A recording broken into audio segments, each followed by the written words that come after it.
Во-первых, в Беларуси нельзя просто так верить в Бога. Даже Путин крестится, а Лукашенко ни разу не перекрестился вообще.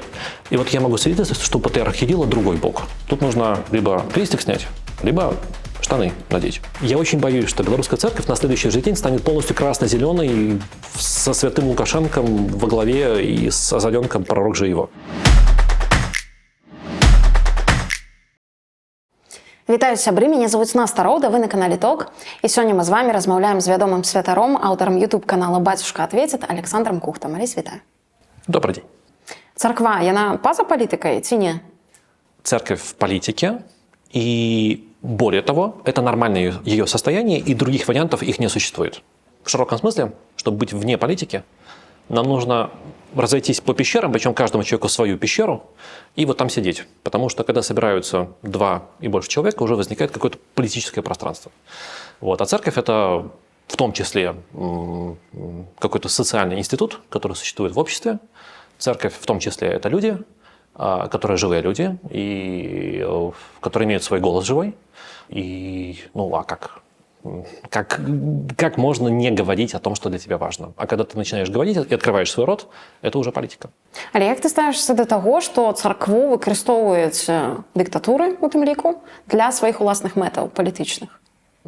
Я плохо, конечно же. Мне бы хотелось жить в идеальном мире, где ничего такого не происходит. Но мир, он реален. И всю дорогу, всю историю в разных странах разные правители разного толка, и сегодня тоже используют церковь в своих целях. У меня есть теория о том, что... это такая немножко дилетантская история, я ее озвучу. О том, что если словить любого человека на улице и спросить у него, кто ты, то, наверное, человек про себя скажет 2 важные вещи. Вот, обязательно. Первое – это нацию. Я белорус. Второе, если для человека это важно, это свою религию. Я христианин, я православный, я католик, я мусульманин, кто угодно. И вот эти 2 вещи составляют во многом ядро нашей личности, и их очень просто использовать так, чтобы устроить причину для войны. Понятно, что настоящая причина не там, настоящая причина там деньги, власть, все остальное, но тем не менее поджигать народный какой-то гнев через нацию и религию довольно просто. И мы это видели в истории много-много-много раз. Вот это свойство нас, людей, много раз в истории было использовано, и сейчас, используется за всех сил, в том числе белорусским режимом. Як выглядае контроль над царквой у Беларуси? Я думаю, здесь есть несколько инструментов. Давай попробуем их посчитать. Значит, первый инструмент, который сразу приходит в голову, это наличие такого института, как уполномоченный по делам религии и национальностей. То есть это смотрящий специальный человек в белорусском госаппарате, который следит за всеми церквями, приходами и отдельными священниками, и в случае чего приходит, бьет по голове нужную церковь и говорит, что вот если ваш этот не прекратит делать то, что он делает, то мы вам поможем. Это такая советская репрессивная практика. В нормальном демократическом государстве такого человека в принципе быть не должно, либо он должен быть, наоборот, защитником, представителем. То есть, например, если что-то пошло не так, то церкви обращаются к этому человеку, чтобы он изложил их позицию где-то там перед государством, в парламенте, чтобы парламент обратил на это внимание и решил проблему, пока проблема не стала слишком большой. В Беларуси все работает наоборот. То есть этот человек, он главный по контролю за всеми. Это его работа. Всех правильно контролировать и строить. Строят в Беларуси всех. Православных, католиков, протестантов, вообще всех строят. Мы сейчас про это поговорим.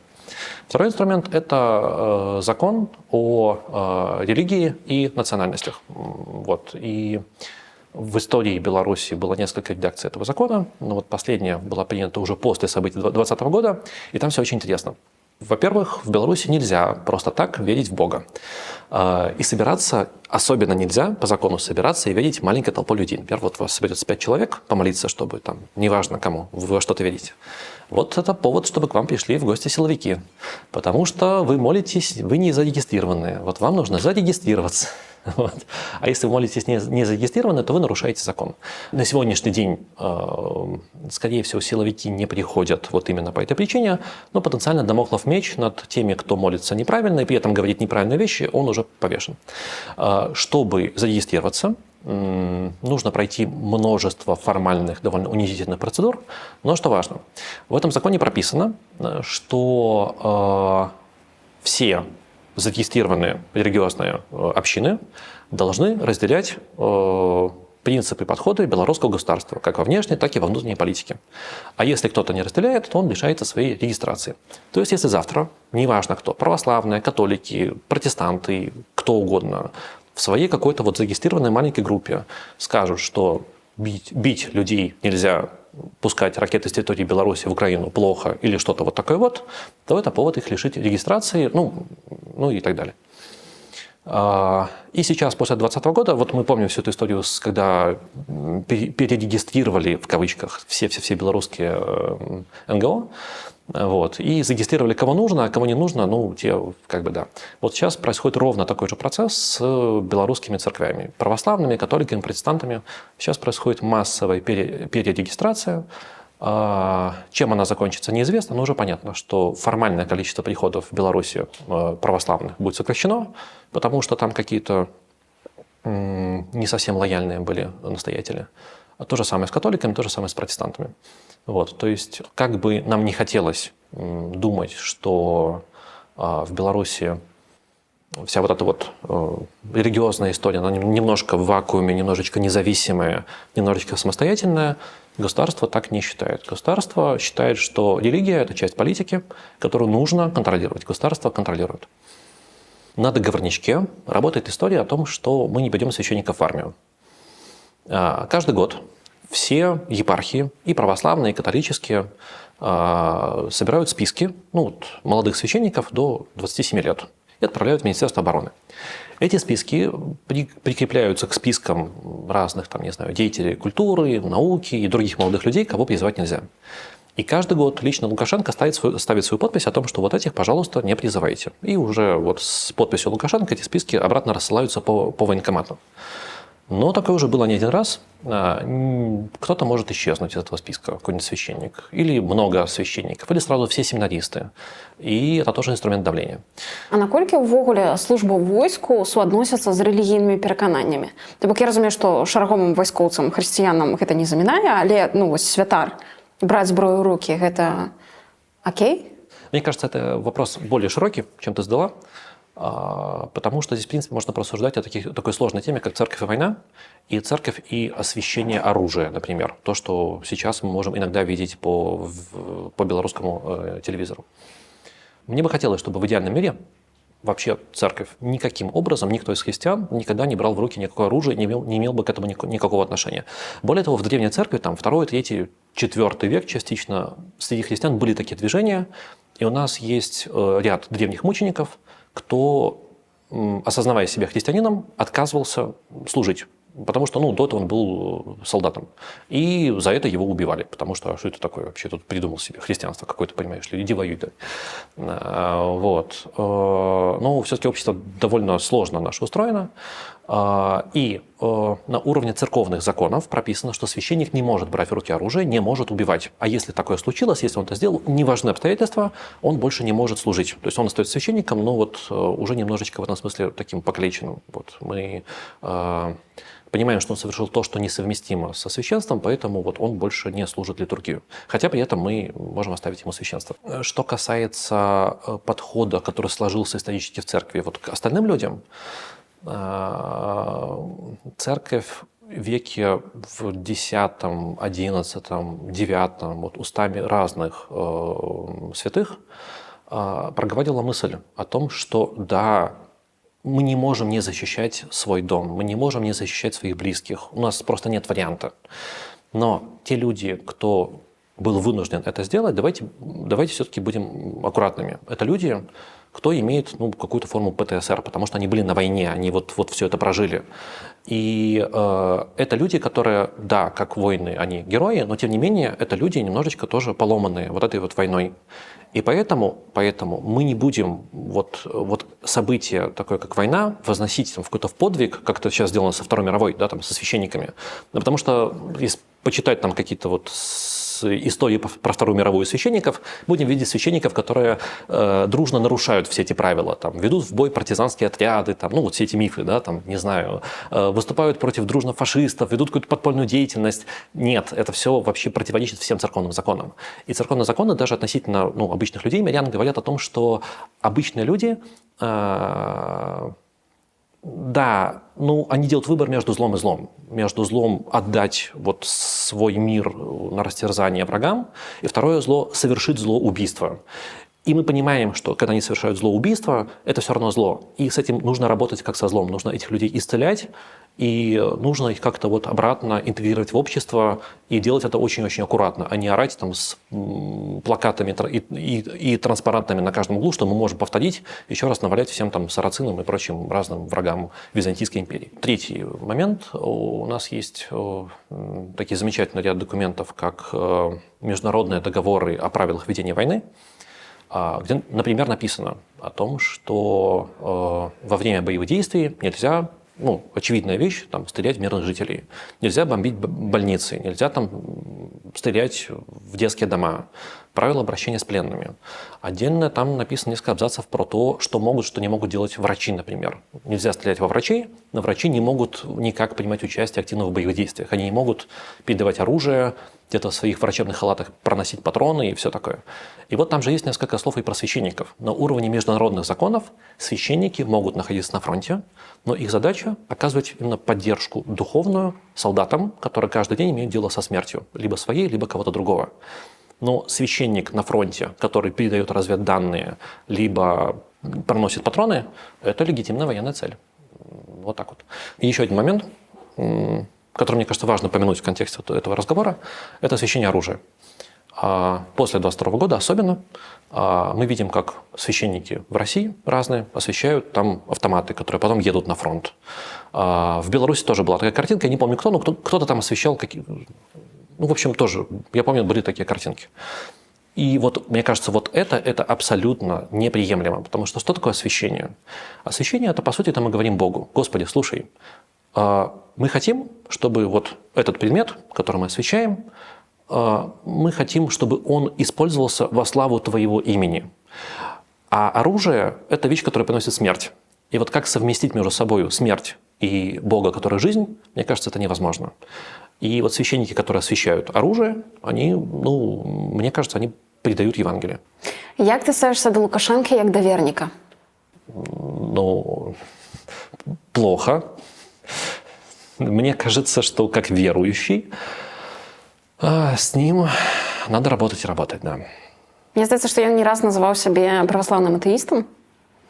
І пры гэтым ён не раз з'яўляўся ў царкве, трымаючы свечку на хрысціянскія святы. А ты заметила, что Лукашенко никогда не крестится? Вот вообще ни разу. Даже Путин крестится, а Лукашенко ни разу не перекрестился. Вообще.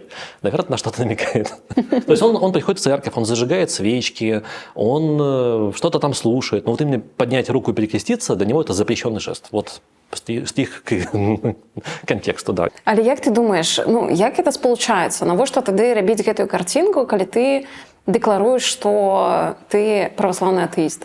Я не могу ставить диагнозы Лукашенко через телевизор. Все-таки давай проговорим важную вещь. Но судя по тому, что мы наблюдаем, Лукашенко не похож на христианина, он похож на обычного бытового язычника, которому, как и всем людям, страшно, которому хочется найти какую-то бонусную опору в своей жизни. И в поисках этой опоры он занимается просто язычеством. Он приходит на всякий случай, просит помощи у всех возможных богов. Христианский бог, пожалуйста. Мусульманский вообще, пожалуйста. Православие отлично. Католики вообще вот все, что угодно, пожалуйста, приносите ко мне. Пару лет назад было снято криповое, кринжовое видео, как он окунался в купели. И там было такое большое пропагандистское видео. И там сначала он очень смешно окунается в эту купель, не крестится, просто окунается, выходит такой бодренький старичок такой, садится в какую-то беседку уже укутанный. И камера сняла углы этой беседки, и там в каждом из углов висит по одному символу мировой религии. Там какой-то, я не помню, условно, иудейская минора, крест, там еще что-то, да, возле купели. Да. Вот. То есть это обычный бытовой язычник, которого христианином назвать очень сложно. И, к сожалению, будем честными, в Беларуси большинство населения, те, кто считают себя верующими, на самом деле вот такие вот бытовые язычники. Чому гэта так характерно для Беларуси? Мне кажется, это сложный исторический вопрос. Но, насколько я понимаю, Беларусь – это один из мировых лидеров по атеизму вообще, вот если мы будем смотреть на цифры. Да, официально мы любим говорить, что у нас тут количество верующих там 70% все называют, но в реальности количество людей, которые более-менее пытаются быть христианами и пытаются приходить на службы, я не знаю, 1%, я не знаю сколько, может, в лучшем случае 2% населения. Вот. По крайней мере, цифры, которые дает там официальное МВД, подсчитывая людей, приходящих там на Пасху, на Рождество, они довольно маленькие. Там это тоже единицы процентов от общего населения. Почему так получилось? Когда я готовился к нашей встрече, я посмотрел ролик Никиты Мелкозерова. Извини, что я вспоминаю твоего конкурента. Но это с его проекта «Солнце», где вот он как раз пытается рассуждать на тему, почему белорусы неверующие. И мне кажется, что в общем он прав, что просто через нашу территорию проехало слишком много разных танков, в том числе религиозных. Например, если мы возьмем условно греков или поляков, которые гораздо более религиозные, но у них всю дорогу было католичество. А у нас то приходили католики, то католики уходили, приходили православные, то опять приходили католики, то опять там как-то это все замешивалось на каких-то там мусульман. Униаты, какие-то мусульмане, какие-то евреи, потом какой-то атеизм, потом один, не знаю, там князь, царь, пан приходит со своей религией, другой со своей. И как будто бы все к этому начали относиться к чему-то формальному. И, наверное, как такая базовая теория, мне понравилось, что сказал Никита. Почему бы и нет? Вяртаючыся до Лукашэнкі, ён жа яшчэ пры гэтым не раз сказаў, што яму дапамагае Бог.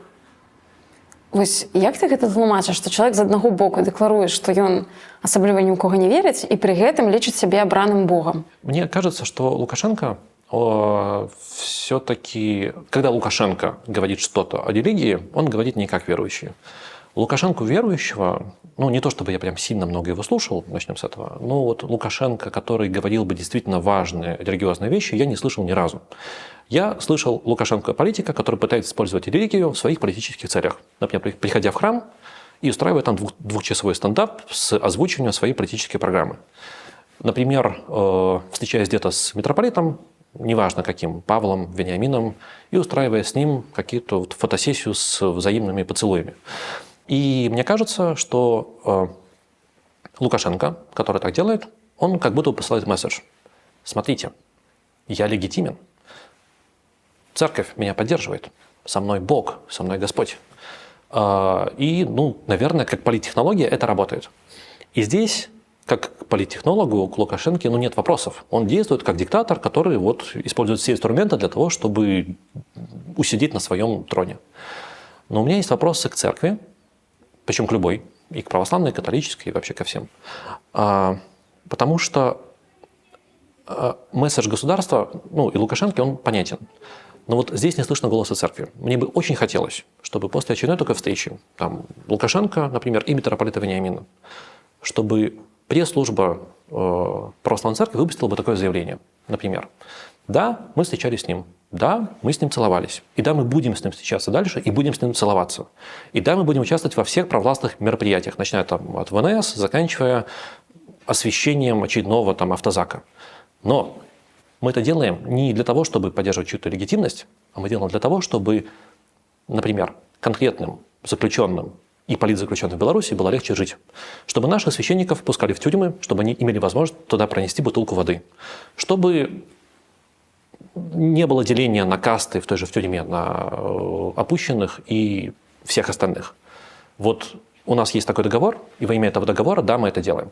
Если бы церковь выпустила такое заявление, 0% осуждения, 100% поддержки и понимания. Проблема в том, что такого заявления выпущено не было. Да и давайте будем честными, как только оно будет кем-то выпущено, сразу же эта церковь будет уничтожена на корню. И все будет перекручено, все будут сняты со своих должностей и поставлены новые правильные люди, как это было после 2020 года и у православных, и у католиков. Калі ты бачыш на працоўным стале Рыгора Азаронка абразы, што ты адчуваеш? А у него они есть. У яго яны ёсць. Ага. Интересно. Он не один такой. Он не одинок, потому что, насколько я понимаю, человек – это существо, которое, когда творит зло, все равно что-то его там внутри точит.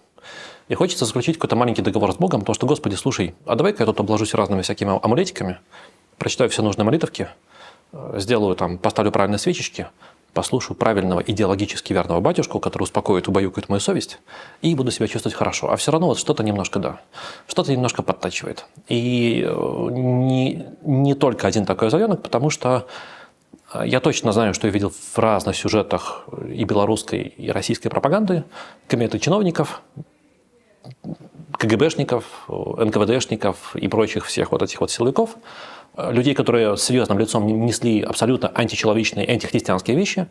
Я видел иконы стоящие, я видел вот шкаф с книгами, такие труды, полный сборник Иоанна Златоуста. Понятно, что человек этого даже не открывал в своей жизни, но они стоят, чтобы, ну вот как оберег такой.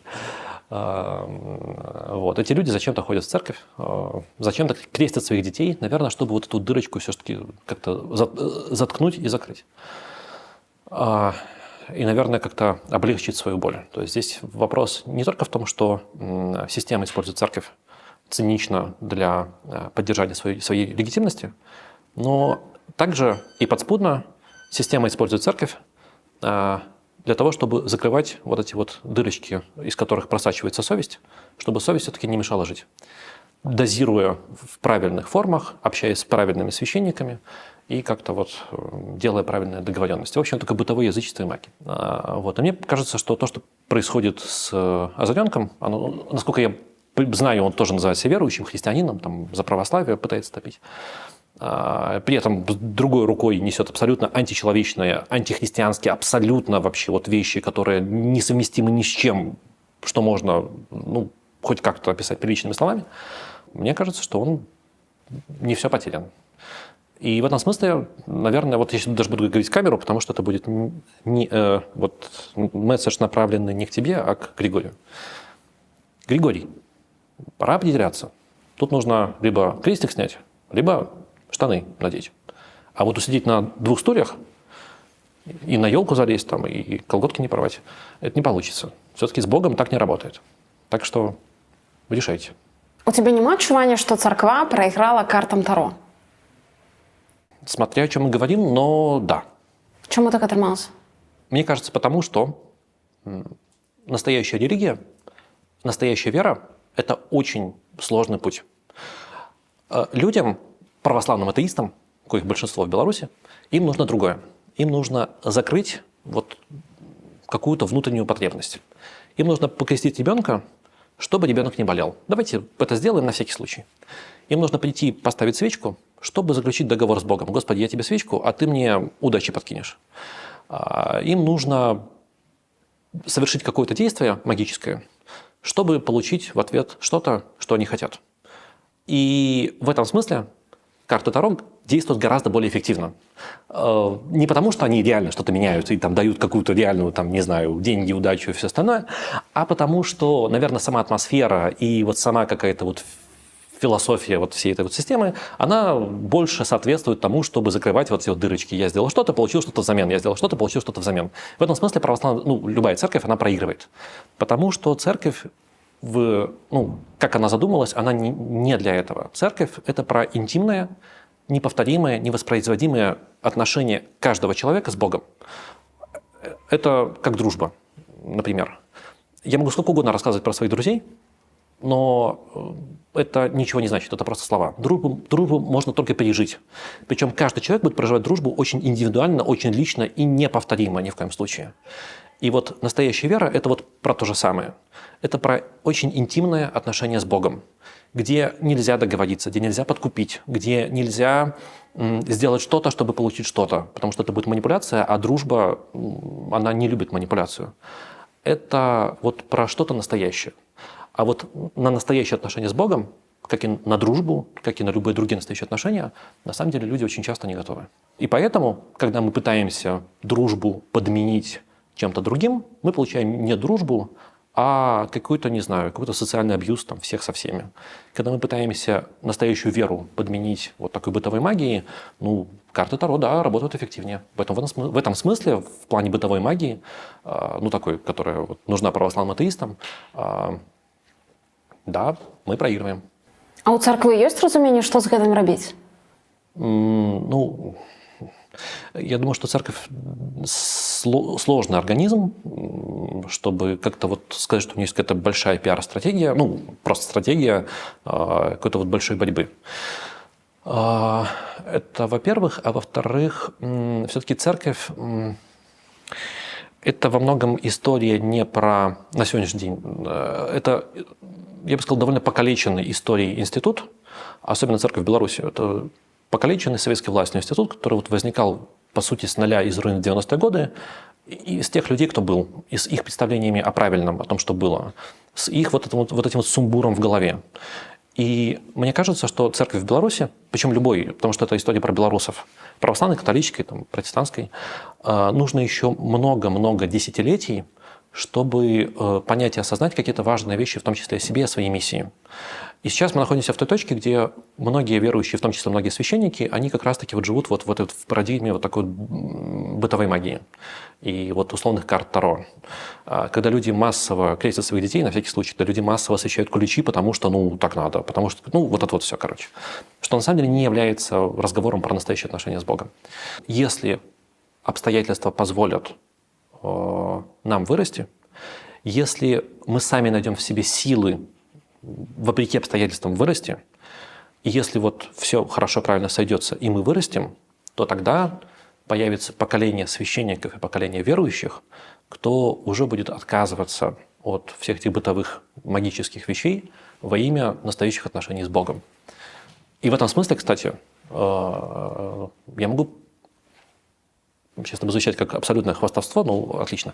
Мне хотелось бы привести пример нашего прихода. Вот, потому что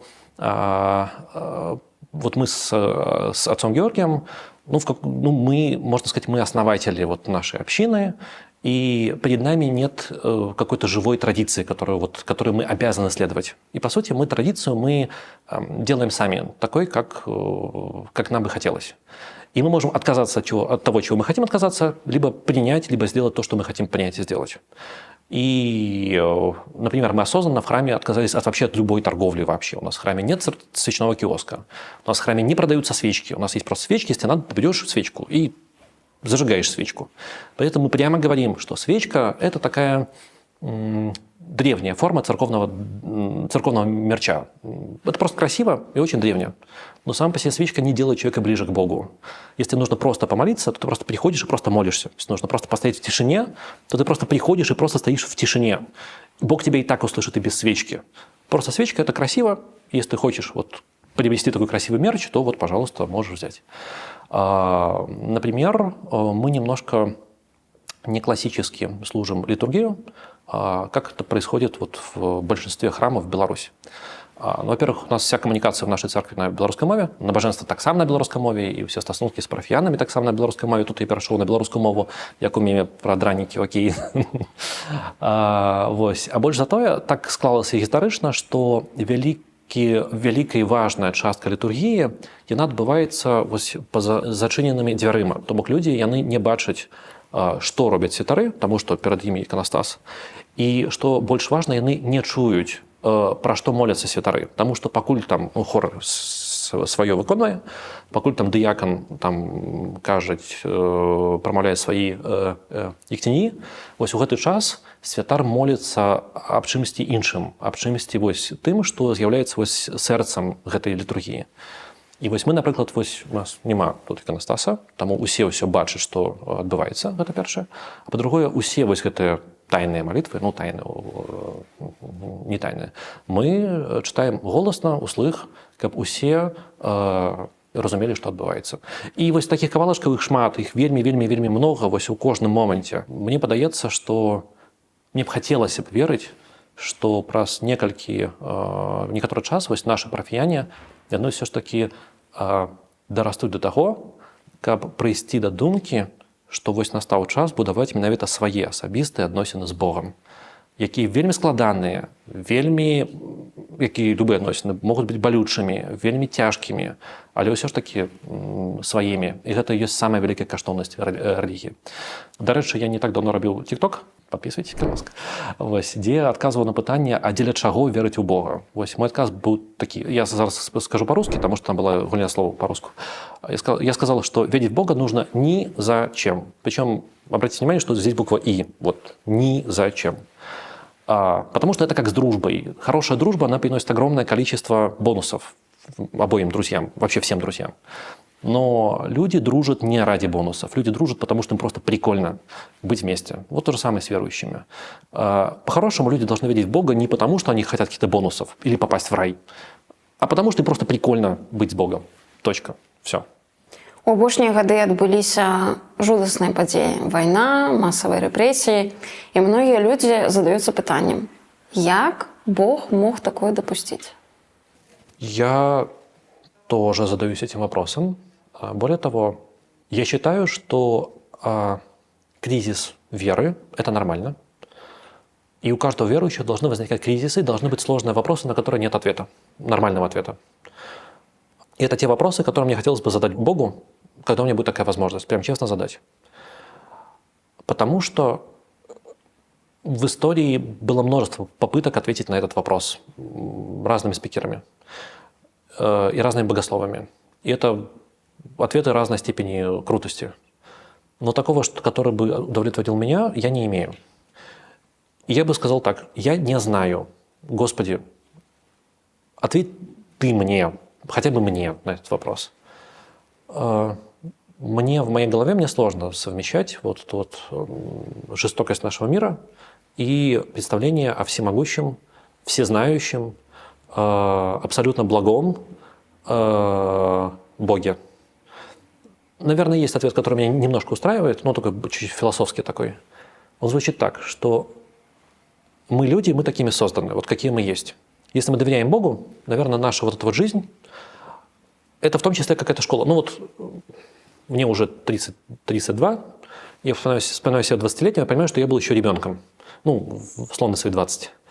И мне понадобилось 12 лет, чтобы стать мной текущим. Это 20 лет сложного, иногда болезненного, обычного опыта, который есть у всех людей. И, наверное, мы люди, мы должны пройти через вот эту вот богооставленность, через вот эту вот боль, непонимание, что происходит. Наверное, чтобы что-то очень важное о себе узнать, что можно узнать только на опыте. Потому что если бы мне 20-летнему я бы себе современный что-то бы рассказывал, наверное, 20 лет я бы самого себя бы не слушал, потому что вообще кто такой? Я сам все знаю. Так у всех бывает. И только вот жизненный опыт меня чему-то научил. Я про то, что, с одной стороны, я хотел бы верить, что наша вот эта вот жизнь, это очень жестоко, правда. Но, наверное, что в этом есть какой-то большой урок, который можно получить только так и никак иначе. Это первая мысль. А вторая мысль, да, наверное, Бог может сделать другой мир, в котором всего этого не будет. Проблема в том, что для этого нужно уничтожить меня, нужно уничтожить нас. Другой мир, значит, другие правила, значит, другие люди. Вот я вот такой, какой я есть. Я вот с заложенной вот этой вот историей, что мне нужно получить какой-то опыт, чтобы стать, другим, что-то понимать. Наверное, если бы Бог создал мир, где бы мы сразу бы все понимали, это были бы уже не мы. Вот. А лучший мир, в котором вообще существует, тот мир, где я есть. Как-то так. Вот. И он вот такой вот. Наверное, то здесь как бы все сводится к вере, что, Господи, я просто верю. Иногда это истеричная вера, иногда это очень болезненная вера, иногда очень сложная вера, иногда это вера в кризисе. Но я хочу верить о том, что все это имеет какой-то смысл. Но я понимаю, что я могу ошибаться, да. Что значит сегодня быть христианином? Каждый человек на это ответит по-разному, потому что мы помним, что настоящая вера – это интимные, лично невоспроизводимые отношения между человеком и Богом. И поскольку отношения вот такие, у каждого свой ответ на этот вопрос. Но, наверное, общий ответ – это такой, что быть верующим – это значит стремиться к таким отношениям. Вот если ты искренне к ним идешь, к таким отношениям, значит, ты идешь, наверное, правильно. Если ты идешь по формальному пути, где ты формально ставишь галочку, так выучил символ веры, прикрестился, надел платочек в церкви, что там еще, и что там еще придумайте сами, я не знаю. Вот это плохой путь. Вот. Но это путь и опасный, как и в любых отношениях, который может завести не туда, какие бывают у нас отношения, любые, которые нас заводят не туда. Но вот так вот мы люди, так мы работаем. Хто для цябе ўзор хрысціянскага палітыка? Как говорит древний псалом, не надейтесь на князя и на сына человеческие, в них же нет спасения. Я бы сказал, что, наверное... А вторая человеческая мудрость говорит, что не встречайтесь со своими кумирами никогда. Потому что, начиная скрести кумира, ты находишь живого человека, и все становится очень, да. А Трамп хрысціянскі палітык? Ну, он, очевидно, пытается заигрывать с религией, но мне понравилось. Мне кажется, что многое о Трампе. Я могу сейчас путаться немножко даже в городах и в событиях, но он был на службе, кажется, в Нью-Йорке, либо в Вашингтоне, неважно, в федеральном соборе вообще, большого американского города. Или Нью-Йорк, или Вашингтон. Женщина-епископ, епископша. Там был какой-то американский истеблишмент, Трамп сидел. Она вышла с проповедью. И Трамп уже успел написать свои первые там сколько-то указов там, против вообще всех. И эта женщина, она вышла с обычным, нормальным христианским словом. Есть видео, вот можете посмотреть, о том, что заботьтесь о ближних, не прогоняйте ближнего, просто будь человеком, будьте людьми вообще все. И была показана реакция Трампа, который сидел с абсолютно кислой рожей, и было видно, что ему это все не нравится. А потом после службы у него спросили, как вам служба? Я не помню, что он точно ответил дословно, но смысл был такой, что это очень плохо. Видно, что Трампу простые христианские посылы о том, что любите ближних и радуйтесь ближнему, они ему не близки. Я увидел пока что вот такое. З чым ты звязваеш надзею на лепшую будучыню? Я бы сказал так, что мой внутренний крик звучит так: «Господи, да услышь ты меня и помоги». Потому что, наблюдая за тем, что происходит, я понимаю, что мы движемся к чему-то очень-очень плохому. И война, которая сейчас происходит в Украине, это как будто предвестник еще большего зла и насилия. Вот. И я не вижу ни одной опоры, на которую можно опереться в этом мире. Вот. То есть я вижу какие-то опоры, но они все такие шаткие. Вот. Поэтому, наверное, мой внутренний крик, который возникает из моего какого-то немножко вот этой вот разгубленности, тут внутреннего кризиса, эмиграции и все остальное, о том, что, Господи, посмотри на меня. Я хочу быть как вот... Есть история в Евангелии про Фому неверующего. Вот мы привыкли смеяться, что вот все апостолы поверили в воскресение Христа, а Фома, он вот не поверил. И сказал, что не поверю, пока ты, Христос, ко мне не явишься, я сам тебя вот лично вот пальцем не потрогаю вот живого тебя и не да. И мы обычно смеемся, типа, ха-ха, Фома неверующий. Ничего подобного. Фома – это как раз-таки это история про человека, который... Вот у всех апостолов что-то было, наверное, какая-то такая внутренняя настройка, сонастройка с Христом, а у Фомы ее, наверное, не было. И он ее хотел получить. Он говорил: Господи, у меня нет этой сонастройки, поэтому со мной нужно говорить на другом языке. Вот мой язык, вот моего с тобой общения, это вот какой-то физический контакт. Явись мне, я хочу тебя потрогать руками. Так вот, мой язык это тоже какой-то физический контакт. И я кричу, молюсь о том, что, Господи, явись мне, вот ты явись мне, и хотя бы просто со мной поговори, вот это мой язык, вот я как тот самый Фома. И вот я связываю свою надежду с тем, что хорошо, если ты со мной на этом языке не разговариваешь, я пытаюсь в своей жизни находить моменты, где ты присутствуешь другими языками. И в некоторых, в общем, в каких-то событиях я это нахожу и пытаюсь за это держаться. Чему РПЦ поддерживает войну? Здесь мне все-таки важно провести разграничение, как это происходит между белорусами и Лукашенкой. О том, что белорусы, как народ, как люди, это очень сложный институт. И там есть разные люди. Есть те, кто вообще абсолютно антивоенные, продемократические, а есть очень даже себе за военные. Вот. А Лукашенко, он немножечко отдельно стоит. Вот, наверное, то же самое происходит в церкви. Церковь, она большая. Церковь – это тысячи священников, сотни епископов и там огромное количество прихожан, разной степени вообще их осознанности, скажем так.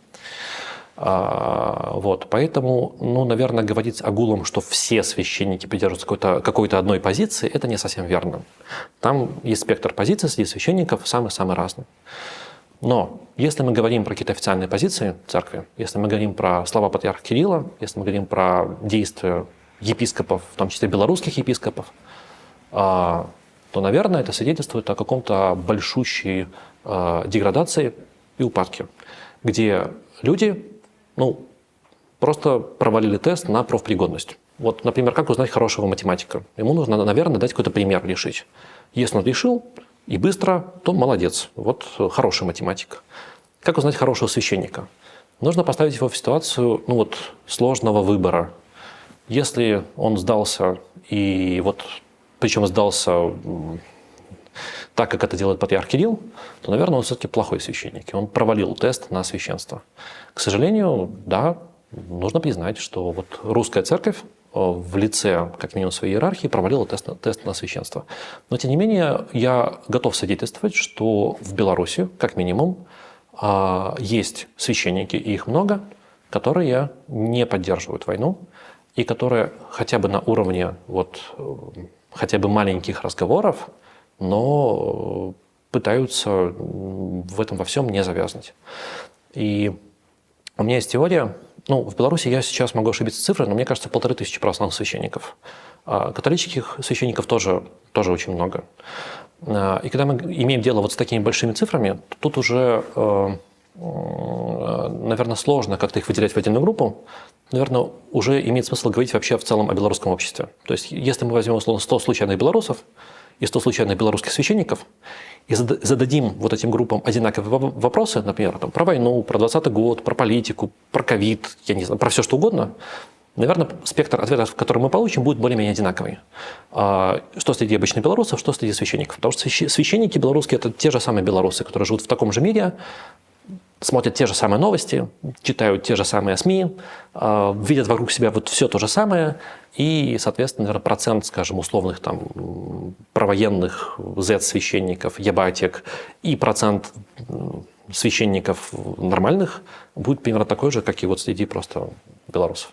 Ты згодны з тым, што сучасная БПЦ – гэта праваднік рускага міру ў Беларусі? В Москве хотят так видеть БПЦ. И, к сожалению, многие священники в БПЦ восприняли эту идеологию и действительно являются проводниками русского мира. Но в современной БПЦ, до 2020 года этого было больше, сейчас их голос значительно тише, есть священники, которые сопротивляются этой идеологии. Если мы говорим про церковь как про институт, который решает среди прочих задач, в том числе и задачу идеологическую, например, продвижение русского мира, потому что он кому-то очень нравится, то да, БПЦ, в общем-то, под это заточено. Но вернемся на шаг назад и давайте все-таки разделим простых белорусов и Лукашенко, священников и БПЦ. Это немножко разные сущности. Твои эмоции, когда ты почуў цитату Путина в контексте нападу России на Украину, мы, как мученики, попадем в рай, а они сдохнут. А это раз было в том контексте сказано? Не то, чтобы я путиновед, да? Здесь то же самое, что с Озаренком. Это ровно такой же православный атеизм, который ни разу не православный, а очень даже просто обычное язычество, где человек пытается инструментализовать религию, с одной стороны, ища в ней подпорку для своей легитимности, а с другой стороны, пытаясь ей заткнуть свою совесть. Это история не про веру, это история не про религию, это история про попытку оправдать свое собственное безумие и человека-ненавистничество. А патрыярх Кірыл, па-твойму, гэта вернік, які бачыць місію царквы ў тым, каб падтрымліваць уладу, ці гэта все ж таки офицер КДБ, легендированный под патриарха? Мне кажется, что он сложный человек, как и все люди сложные, и так либо-либо ни одного человека нельзя поставить. Наверное, сложно быть патриархом и при этом абсолютным офицером КГБ. Скорее всего, как-то в его голове сложился конструкт, где он это совмещает. И это очень страшная, наверное, какая-то кикимора, в которую очень сложно залезть, и ее сложно понять. Но это его личная трагедия, его личная болезнь. К сожалению, он при этом патриарх. Вот такой человек с этой кикиморой в голове. И это трагедия всей церкви. Что вот человек, что церковь как организм не смогла обнаружить и вовремя как-то остановить вот развитие этой болезни, либо вообще человека с такой болезнью допустил это вот до такой степени власти. Я не знаю, чего там больше, верующего либо офицера КГБ, но я могу свидетельствовать, что несмотря на то, что формально я и патриарх Кирилл, мы принадлежим к одной конфессии, к одной религии, несмотря на то, что формально за каждой литургией мы с ним читаем один и тот же символ веры, я понимаю, что Бог, в которого верю я, это евангельский Бог любви и милосердия. Это Бог, для которого каждый человек, вот неважно, кто он, и где он, и как он, это абсолютная ценность. И вот я могу свидетельствовать, что у патриарха Кирилла другой Бог. Это Бог русского мира и всего вот этого вот ужаса, который сейчас русский мир несет. Это разные боги, мы с ним верим в разных богов. Хотя формально это один и тот же. Но я понимаю, что мой Бог – это Христос, а его Бог – это вот какой-то извращенный русский мир. Мы долго чакалі, калі на чале беларускай праваслаўнай царквы апнецца беларус, і ў выніку прыйшоў Веніямін, і стала яшчэ горш. І з рэпрэсіямі, і з ціскам на святароў. Я не могу ответить, почему. Более того, фигура митрополита Вениамина для меня довольно сложная, потому что я знаю о случаях, где митрополит Вениамин мог и вообще должен был сильно сделать жизнь сложнее многих священников, кто мыслит не так, как он. Более того, митрополит Вениамин мог и должен был сильно мне подпортить жизнь, но он этого не делал. И вот за это я ему благодарен. Это с одной стороны. А с другой стороны, если вот абстрагироваться от личного того, моих с ним каких-то сложных отношений, я понимаю, что то, что он делает, это неприемлемо. Как можно оценивать? Человека, который находится на должности митрополита, он обязан говорить о евангельской правде, он обязан говорить о Христе, а вместо этого он разменивает Евангелие на какие-то обнимашки с государством. И ладно бы он просто это делал. Он же подыгрывает этому злу. Он же ходит к ним в гости. Он же с ними обнимается на камеру. Он же позволяет использовать себя для того, чтобы они как-то инструментализировали церковь. И, мне кажется, вокруг него есть люди, которые ему это говорят и объясняют, но он это продолжает делать. И в этом смысле, мне сложно сказать что-то. В общем, для меня это сложный человек, да. Ведаеш, сёння ён выглядае таким начальником управления по справах вернікаў, чыноўнікам фактычна. Ці ёсць у яго патэнцыял стаць сапраўдным лідерам? Мне кажется, после 2020 года и тех, скажем, публичных действий, которые он делал, это будет сделать сложно. Сложно будет как-то отыграть вот эту травму, в том числе травму церковную у белорусов, и перевернуть страницу. То есть мне кажется, что на такие страницы переворачиваются только одним способом – это уходом. То есть проблема не в конфессии, а в людях. Если завтра, допустим, мы все вернемся в Беларусь, это будет возможным, мы все равно будем любить Беларусь. Просто нам бы хотелось, чтобы в Беларуси все было устроено немножко иначе, а те люди, которые причастны к событиям, начиная с 2020 года, чтобы они не занимали больше своей должности. Потому что мы не хотим их видеть во власти. Наверное, то же самое в церкви. Проблема не в православии, проблема скажем, в той политической верхушке, которая просто разменяла православие на контакты с Лукашенкой. А за что сняли Павла в 20-м? Мы не знаем, никто не знает. Потому что очевидно, что официальные тексты, которые писались, там, я не помню, наверное, была благодарность за понесенные труды. Мы так решили, Синод в Москве так решил. Вот. Но есть разные мысли разных людей по этому поводу о том, что, наверное, имел место диалог между Лукашенко и Москвой. Насколько я могу судить, митрополит Павел, он в 2020 году человек в нем немножечко побеждал и брал верх. Потому что в августе 2020 года митрополит Павел, он поехал в больницы к избитым людям, он был в больницах, об этом писали СМИ, и он говорил реальные искренние слова сочувствия тем, кто лежал в больницах. И я не думаю, что это понравилось Лукашенко, потому что когда глава церкви, которую ты хочешь инструментализировать, едет к твоим жертвам и рассказывает про действия твоих рук, это не то, что он хотел. И, возможно, мы можем предположить, что Лукашенко настоял, чтобы Москва забрала его обратно, а вместо Павла поставили послушного, проверенного, лояльного, тихого, боязливого монаха, который очень быстро, которого очень просто можно было сломать и подчинить. Ці быў у царкве падзел на фоне падзей 20-го? Ну, я думаю, да, потому что церковь – это же люди. В церковь входят ровно те же белорусы, которые в 2020 году выходили на улицы на мирные протесты. И в церковь входят ровно те же белорусы, которые в 2020 году с дубинками эти протесты разгоняли. И те люди ходят в церковь. И вот это вот разделение, оно возникло, очевидно. Как среди прихожан, так и среди священников, так и среди белорусских епископов. Самый яркий тому пример – это вот епископ Гродненский Артемий, который прямо на первой же воскресной проповеди вышел и сказал просто вот ярчайшее слово, свидетельство вот недопустимости насилия, которое вот он наблюдал в Гродно. За что потом и поплатился, причем крайне жестоко и болезненно. А ці засталіся яшчэ ў Беларусі зараз асобы роўныя Артемію? Формально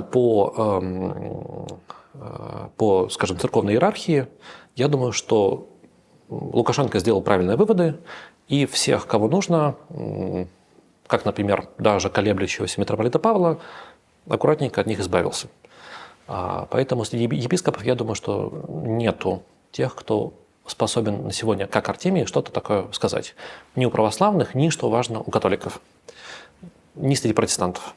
На уровне священников, да, я могу свидетельствовать, что есть священники, которые и в 2020 году много чего сделали, и сейчас, находясь в Беларуси, именно как священники вот своей священнической какой-то вот области, они большие молодцы. И если бы я был на их месте, я был бы гораздо более трусливым и гораздо более тихим, чем они. Ёсць адчуванне, што ў Беларусі больш рэпрэсуюць каталіцкіх святароў, чым праваслаўных.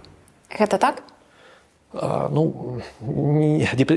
Депрессия не та штука, которой хотелось бы мериться. Вот.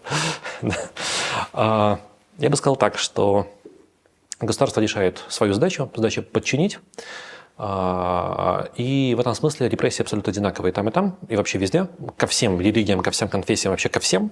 Задача всех причесать и всех сделать послушными, всех сделать, чтобы все идеологически правильно говорили правильные слова вещи, правильно поддерживали и вообще бы ни разу не высовывались. Более того, если вернуться в условно 20 год, я помню вот это вот ощущение и картинка, которая даже у меня возникала вот с помощью разных СМИ, о том, что вот католики, они как бы сделали больше. Вот, например, Тадеуш Кондрусевич, епископ, вот он ходил и молился под стеной Окрестина. Это очень хорошо, что он так сделал, это очень правильно, вот прям молодец. Но просто как будто бы этому событию, мне так запомнилось, было дано больше внимания вот среди тех же СМИ, чем тому, что митрополит Павел вообще-то вот поехал в больницу к избитым людям и прям своими руками трогал их раны и говорил им слова поддержки. Хотя и там, это два очень больших, очень знаковых дела. Оба они за это поплатились. Вот как будто про Кондрусевича написали больше. Опять же, тот же епископ Артемий Гродненский. Вот. У католиков, он сейчас в Беларуси, есть свой такой же епископ, который тоже поплатился за это. И там мы видим, что были сделаны правильные выводы. И сегодня мы имеем в православной церкви митрополита Вениамина, который очень послушный, который очень правильно ходит на все ВНСы, везде заседает и все делает как надо. У католиков мы имеем то же самое. Станевский, он же тоже ходит на все ВНСы, везде, где нужно, участвует. Все, что нужно, он все говорит. В этом смысле абсолютный паритет. Вот абсолютнейший. Вот как бы да. Хотя все почему-то обижаются на православных. Сейчас были выборы в Беларуси. И мы видели картинки, где в Гродненской епархии, православной, католической, в обеих епархиях, которые вообще всю дорогу были самые такие движовые, самые жизненные, самые даже вот такие пробелорусские и православные католические епархии. И там священники пошли голосовать досрочно и говорить правильные речи в камеру, и православные, и католик. И там православные католики участвуют в провластных мероприятиях. Я про то, что мы не знаем, чего это стоит, вот, создание такого давления для властей. но очевидно, что давление создается, и, в общем-то, ну, какой-то результат они получают нужный. Вот. Но я могу сказать, что, наверное, я не знаю ни одного действия в 2020 году, которое бы сделали бы, например, католики и не сделали бы православные, либо наоборот. Причем эти действия абсолютно соразмерны. Тоже окрестенно. Подокрестенно были как и ксензы, так и православные священники. Причем у нас было примерно одинаковое количество. И то же самое с сегодняшними репрессиями. Да, мы читаем в мониторингах христианской визии, что как будто бы сейчас ксензы сидят больше, но я точно знаю, что православные священники с ними решают пока что вопросики другими методами, давя через церковную власть, давя через много чего еще. Но вот ни разу там все не проще. А какие типы репрессий применяются? Позбавляют махчимости служить? Например. Ну, или угрожают. Тут же проблема в том, что для священника возможность служить это принципиально важно, потому что ну, священник это же не профессия. То есть, условно, я могу быть программистом, меня уволили, я могу пойти в другую контору и все равно быть программистом. Либо, например, я могу быть программистом, меня уволили, и я могу стать дизайнером, например. Со священством так не получится, потому что священство – это немножко образ жизни. Я священник всегда. Я священник, когда просыпаюсь, когда ложусь спать, когда иду по улице и в храме в том числе. И служение – это вот важное вот воплощение моего священства. И когда лишают возможности служить, то как бы отрывают от тебя большой кусок тебя живого. Священник, он немножко как панк. Вот панк, он всегда панк вообще, неважно, хоть он даже раскрашен в розовые цвета, он все равно панк. Вот священник, он тоже всегда панк, вот он всегда священник.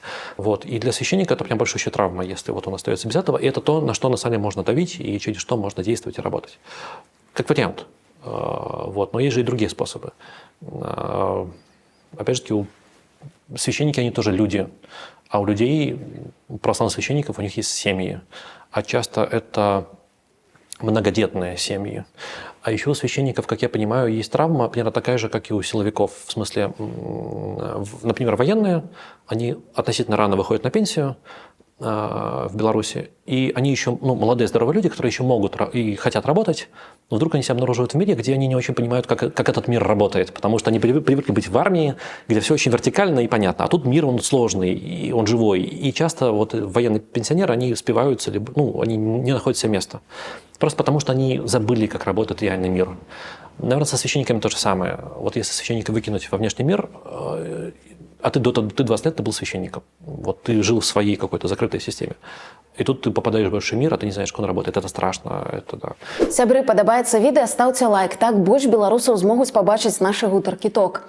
Нагадаю, што нас можна падтрымаць рублём проста на Ютубе, націснуўшы на кнопку «Супер дзякуй» пад гэтым відэа. Таксама ў нас з'явілася магчымасць падпісацца на мембершып і штомесяц ахвяраваць нам штосьці. Можна падтрымаць нас на PayPal, можна падтрымаць праз Buy Me a Coffee. Мы будзем вам за гэта вельмі і вельмі ўдзячныя. І дзякуй, што вы з намі.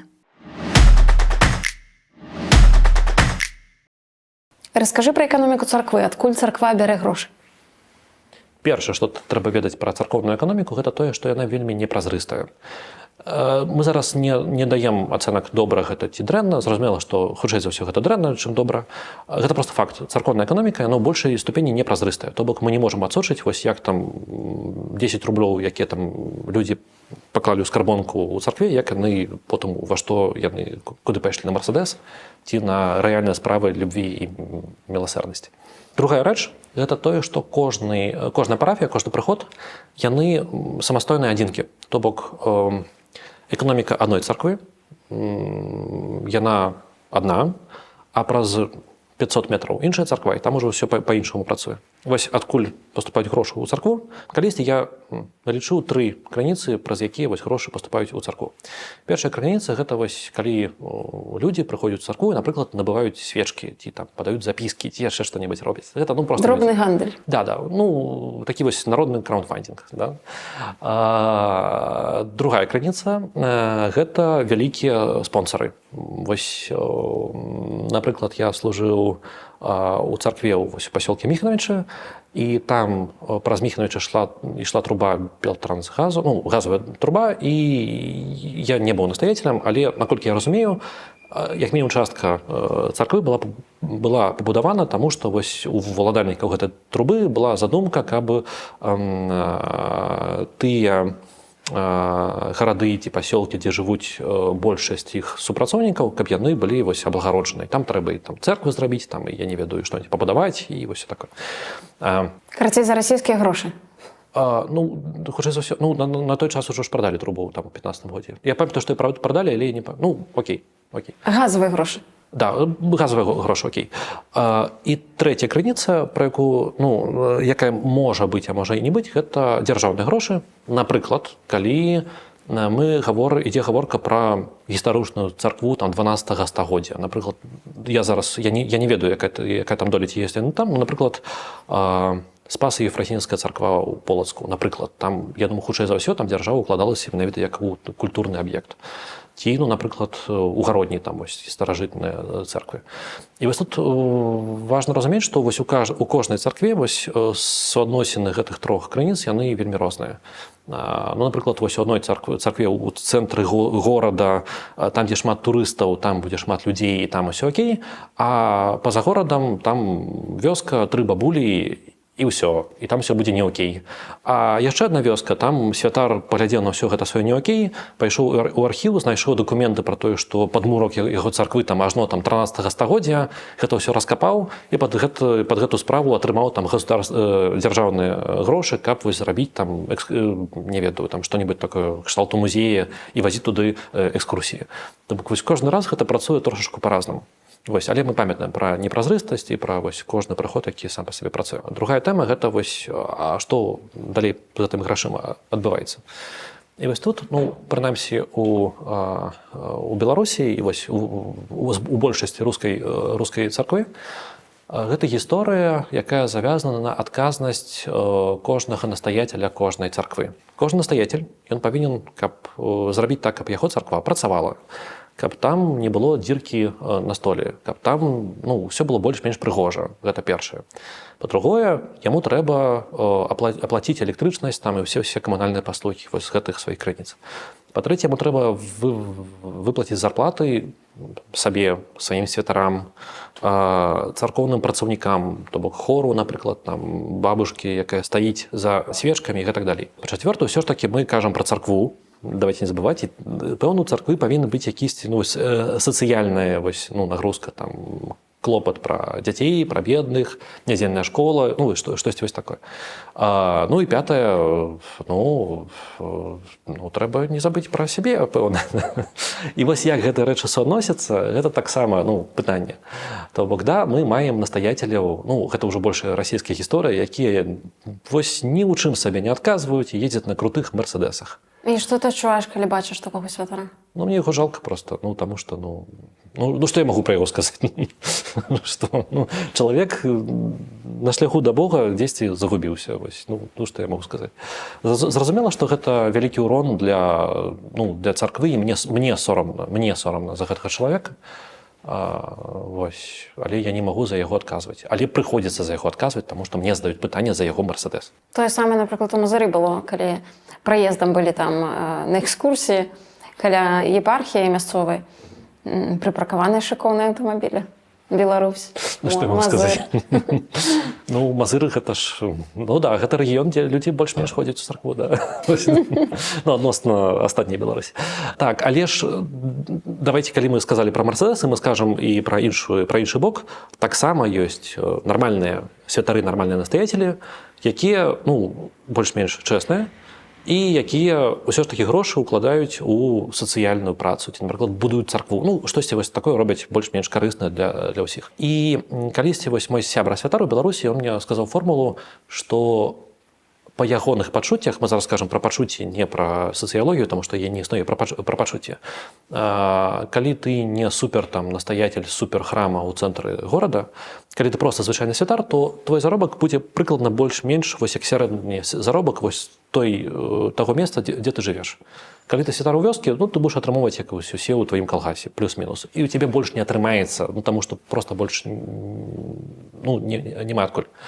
Калі ты там святар у горадзе, ты будзеш мець зарплату вось якая вось у гэтым горадзе, напрыклад, у Менску, як у Менску. І мой вопыт, вось я быў святаром у некалькіх храмах, ну, гэта так і было. Я атрымоўваў сярэднюю зарплату па той мясціне, дзе я служыў. А ты можаш суму назваць, калі памятаеш? У Міханавічах гэта было досыць даволі час 600 рублёў. Гэта было з 15-го года там па, ну, напрыклад, 19. 600 рублёў. Да. Я зараз уже не памятаю, колькі гэта ў далярах.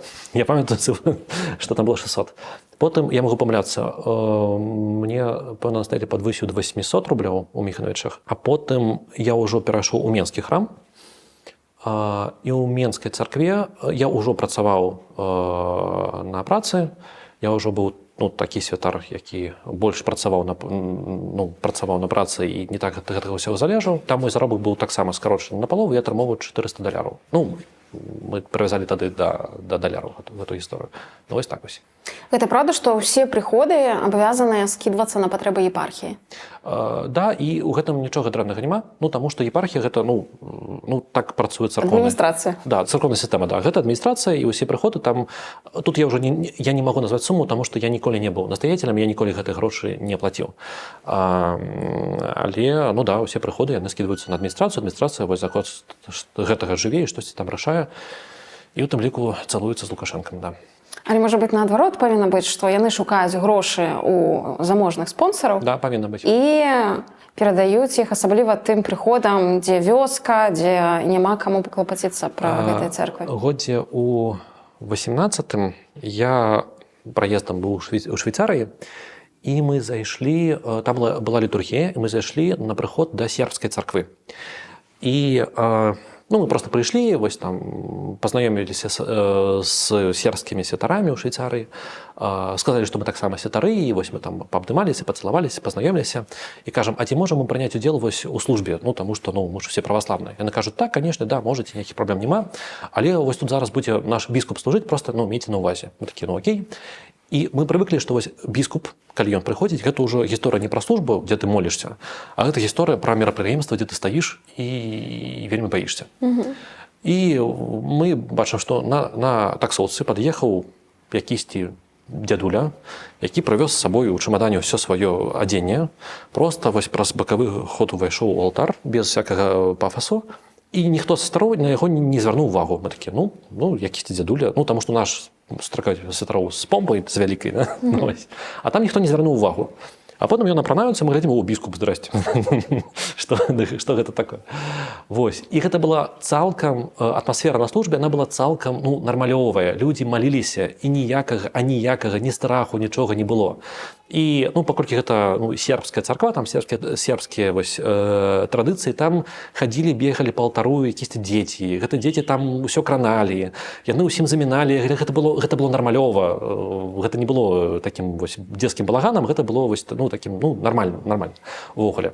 А потым уже пасля службы гэты біскуп кажа, ён кажа, слухайце, я тут зрабіў замову у якойсьці там у рэстарацыі, зараз мой памочнік правязе ежу, я біскуп, я хачу вас усіх пачаставаць.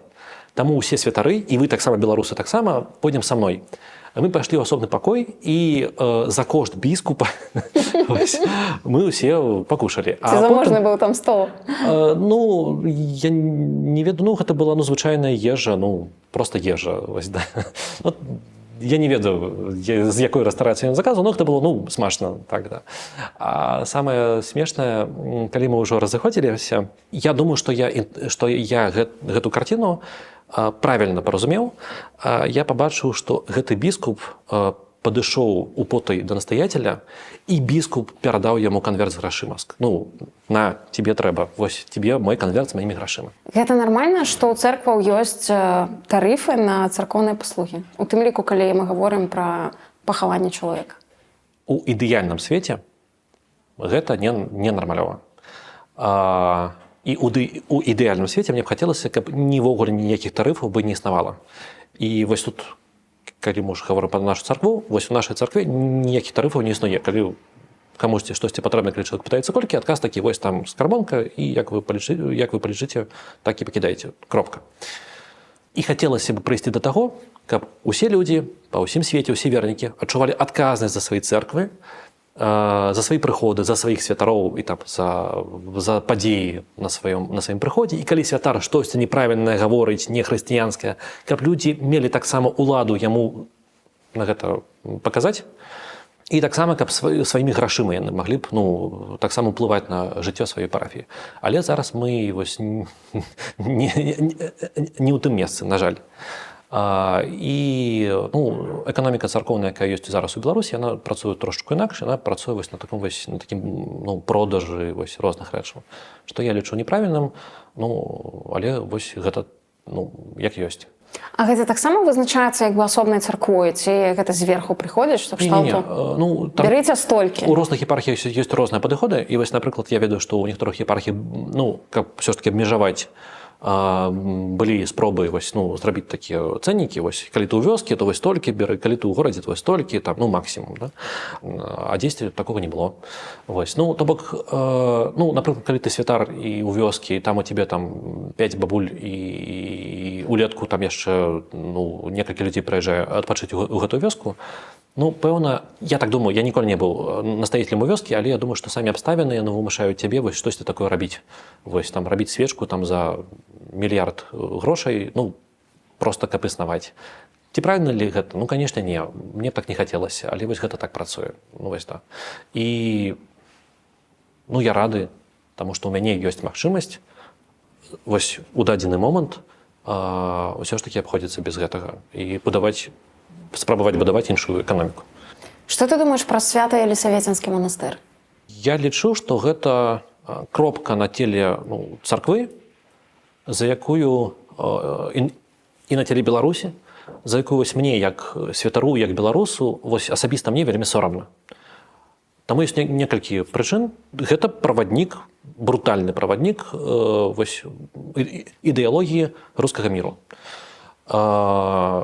І яны гэта робяць не саромеючыся. Яны на пропаведзях, там можна адкрыць YouTube і паглядзець Лемешонка, духоўніка іхняга, які распавядае, што рускія, з намі Бог і ўсё такое. Яны пра гэта расказваюць у сваіх соцсетках. Яны робяць розныя мерапрыемствы, канцэрты з рускімі сцягамі, з сцягамі гэтых ЛНР, ДНР і іншых гэтых месцаў. Па-другое, яны адкрыта падтрымліваюць вайну, не проста падтрымліваюць на словах, але яны збіраюць грошы на вайну.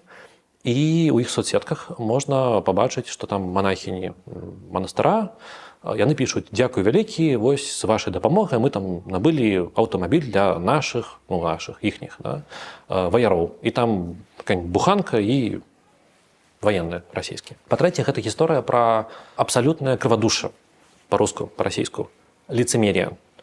Таму што грошы яны зарабляюць, вялікая частка грошаў, якія яны зарабляюць, гэта праз удзел у розных мерапрыемствах і ярмарках у Еўропе, у Амерыкі і гэтак далей. То бок, мы маем карціну, дзе з аднаго боку Лемешонак палівае усімі нечыстотамі захад і ўсё гэта ненавідзець і кажа, што яны там усе будуць гарэць у аду.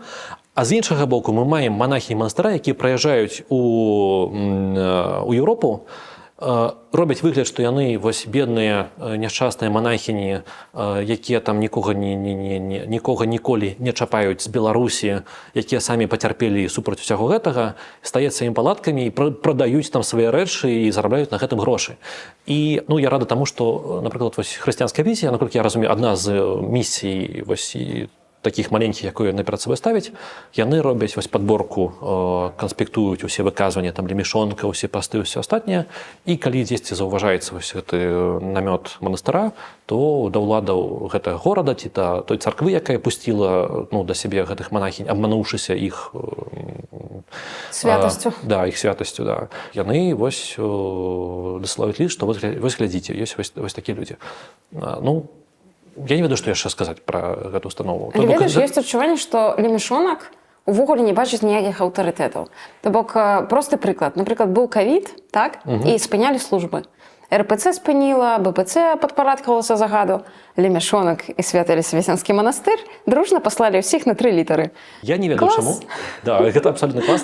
І больш за тое, там у іх была эпідэмія па чутках, это важна. Там хтосьці нават помер з працаўнікоў ці нават монахінь гэтага манастыра, але тут я не магу казаць на 100%. Я не ведаю, чаму так адбываецца. Я не ведаю, вось якая ў Лемяшонка ступень абароны ці ўлады, што ён можа сабе такое дазволіць. Але для мяне відавочна, што тое, што зараз адбываецца ў гэтым манастыры, гэта гісторыя не пра хрысціянства ні ў якім выпадку. Гэта гісторыя пра вось гэтую спайку паміж брутальнай расійскай уладай і брутальным Лемяшонкам, які вырашыў, што ён тут месія, які будзе ўсім талкаць не Хрыста, а рускі мір. Все. Хочацца таксама згадаць і Фёдора Поўнага, асобу ягоную, таму што яго называюць асабістым святаром Лукашэнкі. Ну, а Лукашэнкі патрэбен святар асабісты? Добрае пытанне. Я думаю, што там усё не так проста. Ну, магчыма, у айца Фёдора Поўнага былі некаторыя стасункі з Лукашэнкам. Я гэтага не ведаю, я не быў сведкам гэтага ўсяго. Але я не думаю, што Лукашенко той чалавек, якому патрэбен святар, які ўвогуле ведае, што такое споведь, хоць раз там быў у сваім жыцці. Ён пабудаваў сабе агромны храм усіх святых каля нацыяналкі, і выглядала, што гэта такая ягоная прыватная рэзідэнцыя. Людзей там пускалі толькі ўнізе, так, на першы паверх, але храм нашмат большая за гэта.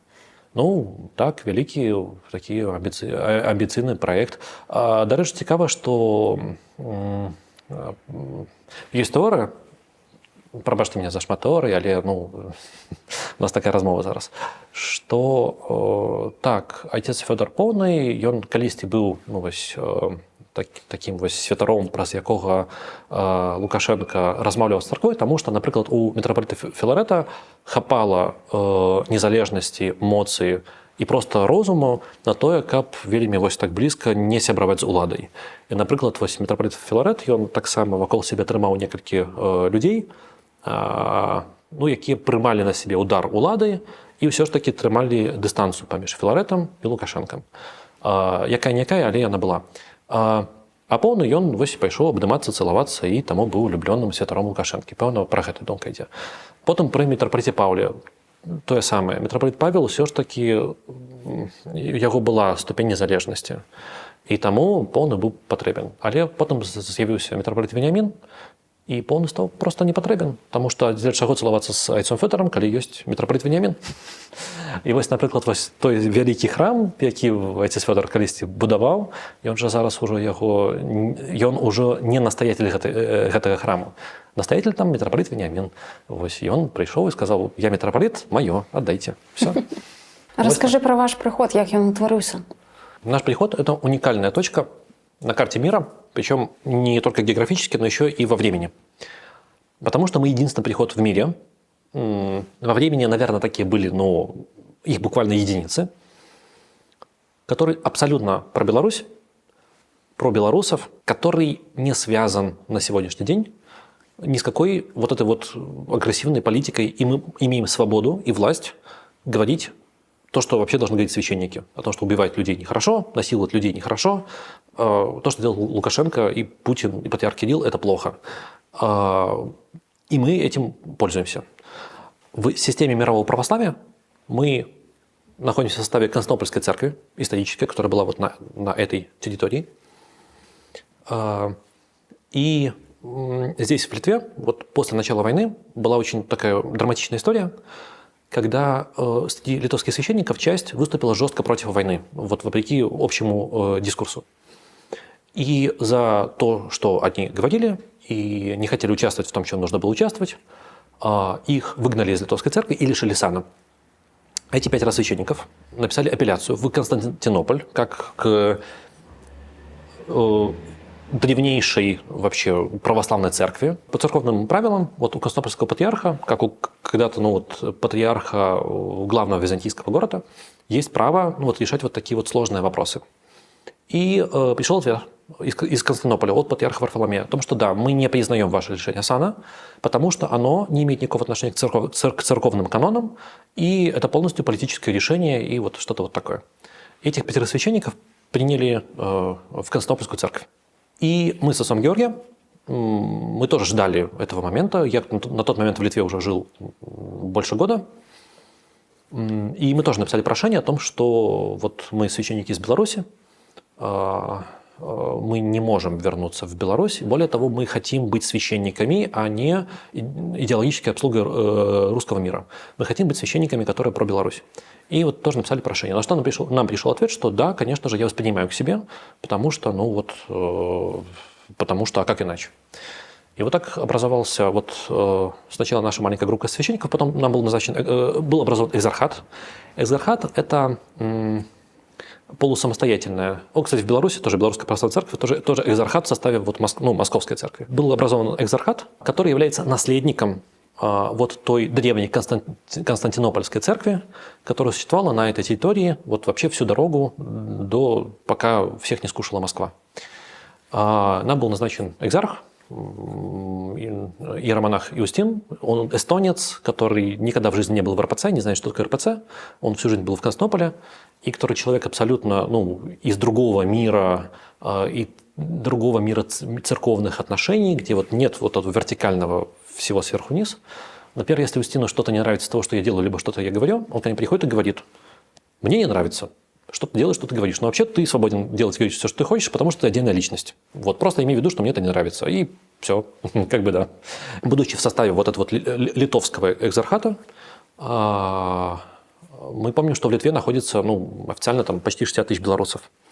Из них, кажется, 6500 – это белорусские политэмигранты. Многие из них – это бывшие политзаключенные. И очевидно, что у этих людей, вообще у всех белорусов, есть большущая травма. И они не могут и не хотят ходить в русскую церковь. То есть они хотят быть православными, они хотят быть православными, легитимными православными, но они не могут идти в русскую церковь, потому что, во-первых, в Беларуси эта церковь нанесла им травму и 2020 годом, и 2022 годом, и наносит до сих пор.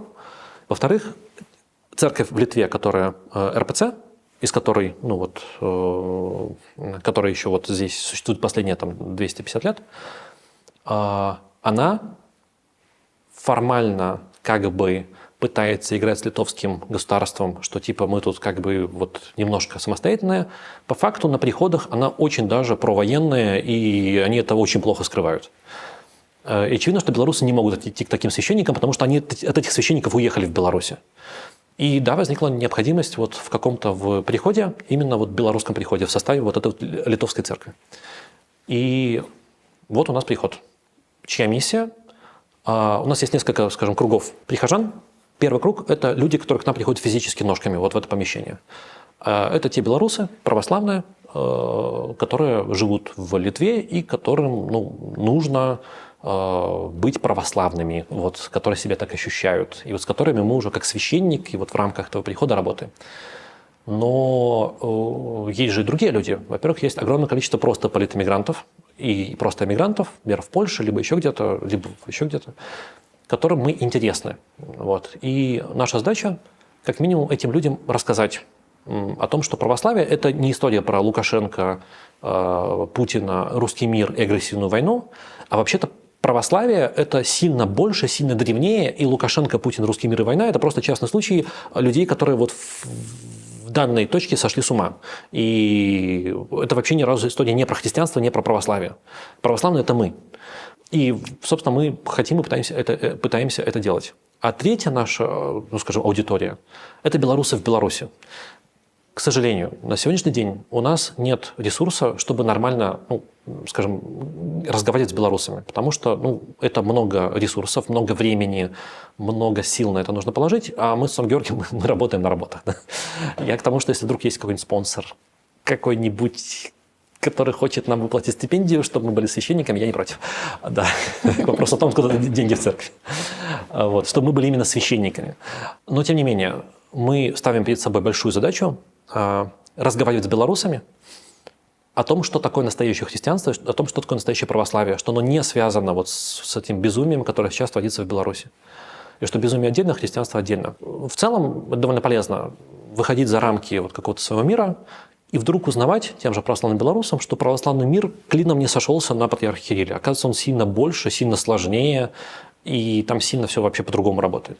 А ці може ваш приход стаць прататыпам некай беларускай незалежнай царквы ў будучыні? Теоретически, технически, да, потому что, ну, как-то же 15 церквей появились, поэтому про это говорить можно, и почему нет. Но сейчас мы видим, какую вообще перед собой цель в плане будущего. Мы хотим вернуться в Беларусь, потому что мы белорусы, и мы про Беларусь. Но очевидно, что в рамках русской церкви, ну, у меня стоит запрет на профессию, потому что когда я пришел в Константинополь, русская церковь меня отправила в запрет. Ну, мне сказали, что все, больше ты священником быть в русской церкви не можешь. Ну, окей, не то чтобы я сильно и собирался быть священником в русской церкви дальше. Да. Вот. Конечно, мы хотим вернуться в Беларусь, и мы понимаем, что Константинополь тоже имеет амбицию вернуться в Беларусь, когда это будет возможно. И скорее всего, сценарий, который может случиться в какое-то обозримое будущем, то, что Константинополь вернется в Беларусь, и мы будем теми священниками, кто приедут вместе с Константинополем обратно к себе. Вот, с уже подготовленной какой-то почвой, потому что мы что-то рассказывали белорусам всю историю, всю эту дорогу, пока вот здесь были. И я точно знаю, что в Беларуси, все, что я сейчас рассказал, в целом белорусам это неизвестно. Но белорусские священники, они все равно живут в православном мире, они прекрасно про это знают. И в Беларуси точно есть священники, которые с нами общаются, которые с нами дружат, и которые хотели бы, чтобы мы приехали. В Беларуси есть прихожане, которые с нами общаются, которые с нами дружат, и которые хотели бы, чтобы мы приехали. Наша большая цель, ни в коем случае не прогнать РПЦ, зачем, в этом нет вообще никакого смысла. А пускай будет 2 церкви. 2 церкви – это хорошо, это конкуренция, и это подстраховка под то, что конкурируя где-то друг с другом, по сути, в одном поле, да, ни одна из них не начнет скатываться в то, что сейчас мы имеем в Беларуси. Так что я считаю это прекрасно. А что касается белорусской независимости, независимость – это та штука, которую недостаточно, как и вообще в истории Беларуси, недостаточно просто получить. Независимость – это та штука, которую нужно еще уметь пользоваться и которой нужно быть готовым. Белорусы получили независимость в 1991 году, а потом пришел Лукашенко и нюансик, да. Есть, да. И я подозреваю, что если сегодня, допустим, каким-то образом с тем набором епископов, который у нас есть, в белорусской церкви появится независимость, я очень боюсь, что белорусская церковь на следующий же день станет полностью красно-зеленой со святым Лукашенком во главе и с Озаренком пророк же его. Я не уверен, что на сегодняшний день белорусская, священники, епископы, и эта мысль, православная, доросла до независимости. Технически это возможно, но до этого нужно дорасти. Когда дорастем, почему бы и нет? Про это, да, можно будет разговаривать. Освячать машину. Окей, ці не окей? У большей ступени не. Тому что большасць людзей у гэтым бачаць такое просто бытавое паганство. А гэта не тое, што павінен рабіць святар. Калі чалавек на 100%, больш-менш разумее, што гэта не магія, што гэта просто такая форма дыялога з Богам, тады окей. Але адсотак людзей, якія так гэта бачаць, не ведаю, 2, 3, 4, колькі. А для астатніх гэта просто магія. Таму в большасці не окей. Секс да шлюбу. Як святар я павінен адказаць не окей.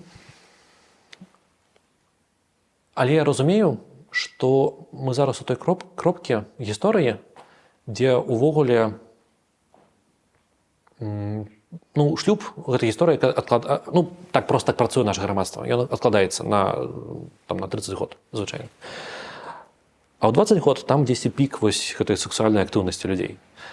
І ісці ў крыжовы паход супраць сексуальнасці гэта 100% прайграеш. Таму адказ будзе такі, што нам патрэбна мова, на якой трэба па-іншаму, не па-іншаму, а трэба навучыцца размаўляць пра гэтае пытанне. Таму што жорсткае не гэта крыжовы паход. Крыжовы паход гэта пройгрыш адразу. А гэтая мова, калі мы размаўляем шырокімі коламі людзей, я ёй не валодаю. Жыць у грамадзянскім шлюбе і без роспісу, і без вянчання. Гэта ж тое самае, што секс да шлюба, не? Я пра тое, што... вы пара, вы жывеце 20 гадоў, вам не трэба ні распісвацца, ні вянчацца, але вы сучасная сям'я, многія так жывуць. Я думаю, што таксама патрэбна якасьці свая мова для таго, каб пра гэта пытанне размаўляць. Таму што вось бачыце, я адказаў, гэта ж тое самае, а гэта ж не тое самае, да? Не тое самае, ну это сучасная ячейка, моцная ячейка, можа быць вельмі шчаслівая, у іх могуць быць дзеці. Я разумею, пра што вы кажаце, я разумею. Як святар, я павінен сказаць, што гэта не окей. Калі б сёння з'явілася хрысціянства, вось сёння прыйшоў бы Христос, і мы вось сёння, ну вось, былі бы сустваральнікамі вось нашых царкоўных традыцый, а пэўна, нашы ўяўленні у тым ліку пра шлюб, яны былі б больш адпаведнымі вось нам сучасным, таму што ну, вось мы выраслі з гэтага часу. І пэўна так, адказы на шматлікія пытанні былі трошку іншымі. Але я разумею, што на сённяшні дзень у нас нема мовы і нема смеласці, каб пра гэта разважаць. Таму адказ не окей з вось такім вось вялікім але. І калі да мяне прыйдуць парафіяне, якія ну, жывуць вось такім шлюбам, ну, хто я такі? Ну, окей. Ну, в тым сэнсе, што як святар я з ім паразмаўляю. Асуджаць не будзеш? Не, ну, асуджаць, выганяць з царквы, там адлучаць, там штось такое, я 100% рабіць не буду. Наадварот, іх буду прымаць, любіць і проста чакаць, што яны ажэняцца. Всё. Жанчына-святар.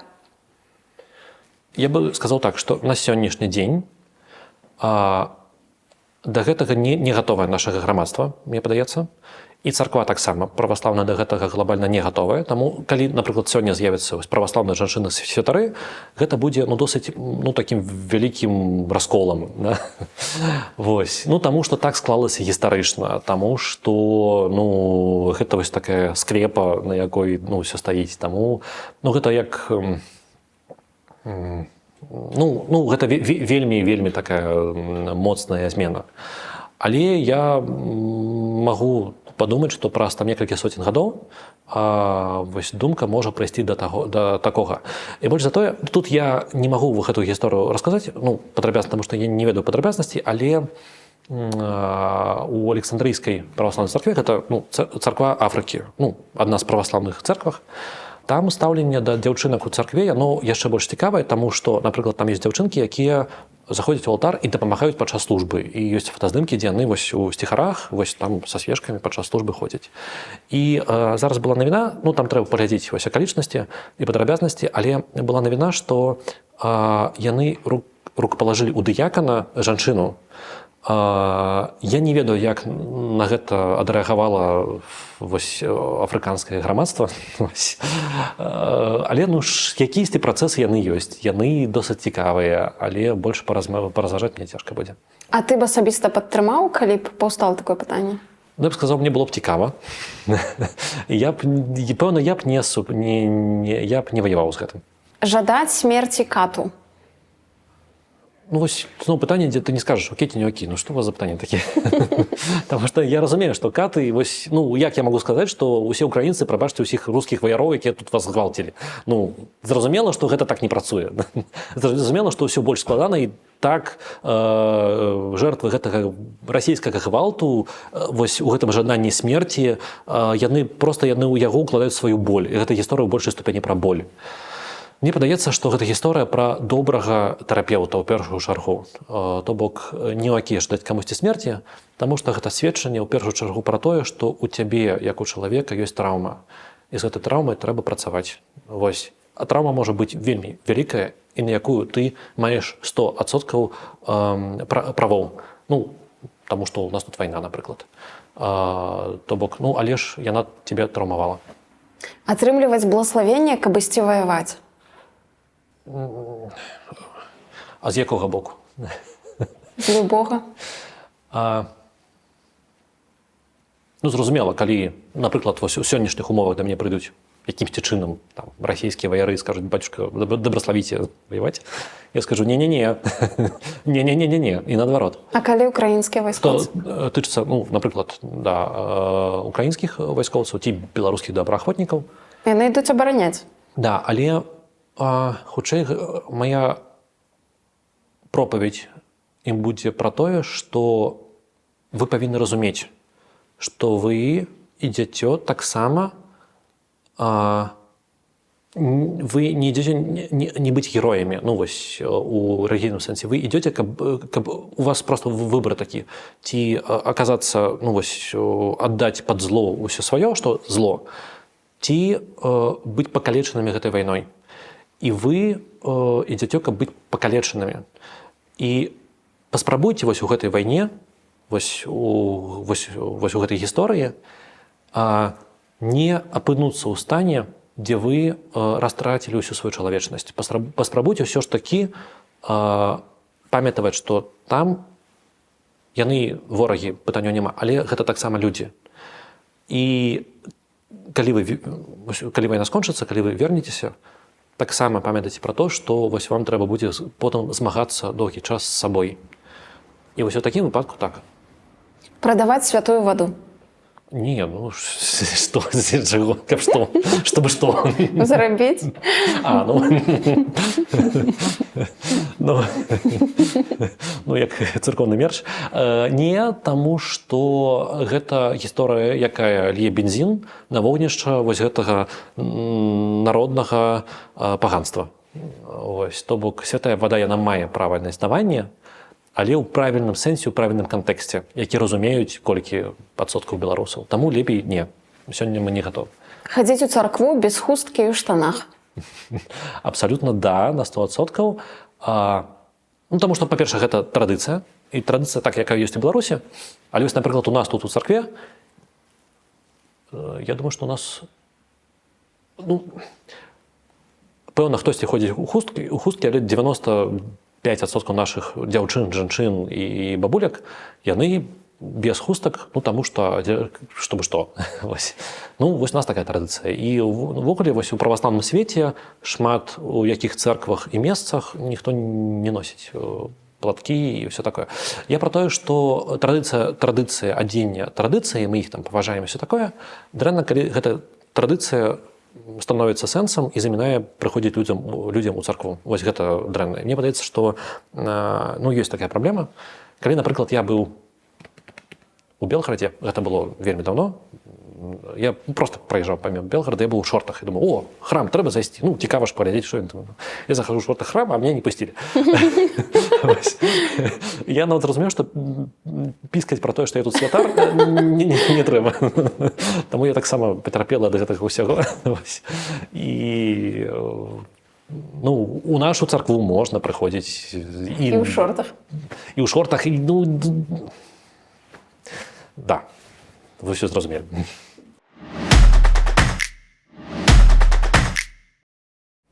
Раскажы, як выглядае навучанне на святара? То бок студэнты як манахі жывуць, наколькі там все дазволена?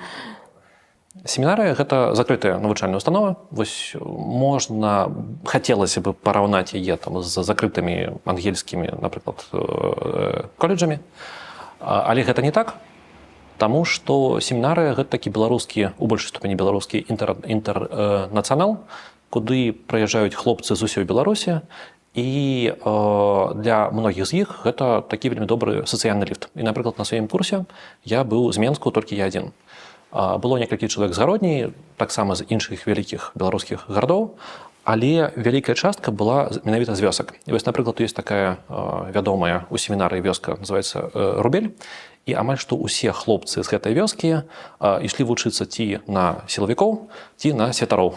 І у мой час на кожным курсе вучылася некалькі хлопцаў менавіта з гэтай вёскі, з Рубля. Чым тлумачыцца гэты феномен? Ну, сацыяльны ліфт, пэўна, я не ведаю. Але ж семінарыя – гэта закрытая навучальная установа, дзе ты 5 год варышся у такім беларускім хлапцовым менавіта інтэрнацыянале. У гэтым ёсць шмат бонусаў, шмат плюсаў, таму што менавіта пра знаёмства з гэтымі людзьмі я зразумеў, што Беларусь гэта трошачку больш, чым Менск, дзе вырас ці слонем, у якім я нарадзіўся. Але мінус у тым, што якасць гэтай адукацыі, ну, я разумею, пра што кажу, ну, магла бы быць значна лепшай. І таксама за кошт закрытасці, ну, напрыклад, каб паехаць дадому, трэба пісаць прошение называется. Там треба писать, что прошу благословения вашего высокопреподобия, ну, на имя ректора семинарии, отпустить меня домой из такого-то по такое-то число, чтобы помочь бабушке выкопать картошку. Як суворовская вучэльня просто. Ну, там все вельмі сурова.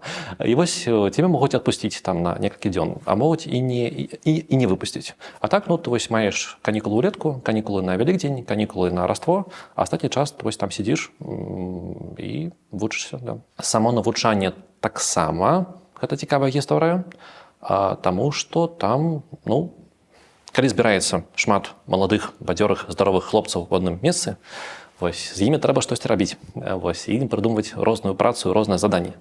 Вось, таму акрамя навучання, вось, там таксама і шмат фізічнай працы, ну, напрыклад, пасля абеду па чарзе шмат хто са студэнтаў вось таксама працуе на блага царквы, манастыра. Напрыклад, кожную восень у верасні сезон бульбы. І ўсе студэнты ездзяць на поле, спачатку гэту бульбу капаць, потым перабіраць. Напрыклад, сам будынак семінарыі, ён вялікі, там ёсць рамонт, за гэтым рамонтам трэба сачыць. Хто будзе сачыць? Правільна, студэнты. Ёсць асобная такая штука, як эканомская служба. І вось штосьці здарылася, напрыклад, не ведаю, засарыўся труба яка-небудзь. Я трэба прачысціць. Хто будзе рабіць? Правільна, студэнты. Пад наглядам прафесіяналаў, але ўсё ж такі студэнты. Вось. Ёсць і больш інтэлектуальная праца. Ну, напрыклад, вядомы журнал «Ступені» у семінарыі ёсць, які робіцца таксама студэнтамі. І гэта вось шэраг студэнтаў, каму цікава вось працаваць менавіта над тэкстамі, каму цікава паспрабаваць сябе ў такім у пачатковым такім семінарскім яшчэ вось багаслоўскім разважанні. І вось яны на 100%, ну, у мой час рабілі гэты журнал. Яны пісалі тэксты, яны рабілі вёрстку, яны выдавалі гэты журнал, і вось ён там рэалізоўваўся. Ёсць, напрыклад, семінарысты, якія водзяць экскурсіі па манастыру. Гэта таксама праца, калі ты вось у вызначаныя гадзіны для груп, якія праязджаюць, водзіш экскурсіі, штосьці там расказваеш. Вось. А я, напрыклад, быў часткай такой арганізацыі, як маладзёвае місіянерскае братэрства пры мінскай духоўнай семінарыі. І гэта таксама шэраг абавязкаў. Мы ездзілі ў дзіцячыя дамы. Просто як студэнты мы прыязджалі, у нас была... Наша місія была не ў тым, каб вось прыязджаць, напрыклад, на Великдень і кідацца там цукеркамі у дзяцей, таму што на Великдень там шмат хто да іх прыязджае і там цукерак хапае.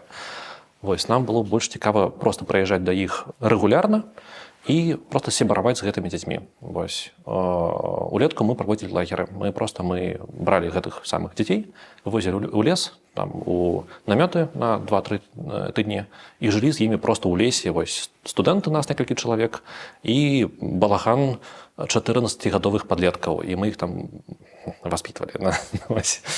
Ну, гэта таксама розныя, напрыклад, маладзёвыя мерапрыемствы. Напрыклад, прыязджае там экскурсія дзяўчат з гарадзенскага медунівера, і, ну, вось так, мы іх сустракалі і радаваліся. А ты сам як ставішся, напрыклад, да фізічнай працы, пра якую ты згадваў, там, капаць бульбу? Гэта трэба ўвогуле? Ёсць тут нейкае рацыянальнае зерне ў гэтай працы? Не, ну, все ж таки хтосьці павінен капаць бульбу, пачнем з гэтага. Студэнты павінны гэта рабіць ці не? Не, мне падаецца, што мне б хацелася б, каб семінарыя была ў большай ступені пра навучанне, чым пра капаць бульбу. І вось зараз, як я бачу семінарыю, я разумею, чаму яна такая. Я разумею, што у 90-е гады, калі вось гэтае рэлігійнае жыццё і таксама семінарскае жыццё аднаўлялася, ну, гэта аднаўлялася тымі сіламі, якія былі. І капаць бульбу гэта, ну, было рашэнне, якое было неабходна прыняць, таму што, ну, семінарыя, яна выжывала і, пэўна, зараз выжывае за кошт саміх студэнтаў. Вось тое, што я сам вырасціў, я гэта сам і скушаў, і, ну, няма іншага выйсця. Але мне б хацелася, каб семінарыя гэта быў такі беларускі, езуіцкі, у добрым сэнсе, такі калегіум, вось, як яны былі падчас сваёй максімальнай эмоцыі, калі студэнты ўсё ж такі больш чытаюць кніжкі, чым капаюць бульбу. Хто вырашае, дзе ты будзеш служыць пасля таго, як ты прайшоў навучанне? Гэта трошачку рандомная гісторыя. У большай ступені яна працуе так, што тая епархія гэта царкоўная вобласць. Вось як у Беларусі у нас ёсць 7 адміністратыўных адзінак, так жа ў царкоўным сэнсе у Беларусі ёсць вось шэраг епархій. І тая епархія, з якой прыехаў студэнт, ён вяртаецца да сябе ў епархію, і потым ужо вось сам на сам у размове са сваім біскупам яны вырашаюць, куды яму пайсці служыць. Вось гэта залежыць ад патрэбы, ад вольных месцаў, ад таго, што можа ўвогуле студэнт прапанаваць свайму біскупу і гэтак далей. Гісторыі, каб на 100% засталбіць за сабой якую-небудзь царкву ці прыход, я думаю, што такіх гісторый амаль што няма, таму што так, зразумела, можна дамаўляцца, можна там дамовіцца з настаяцелем царквы, дамовіцца з біскупам, але ўсё можа пайсці не так. А ёсць нейкае ўнутранае змаганне за найбольш заможны прыход, напрыклад?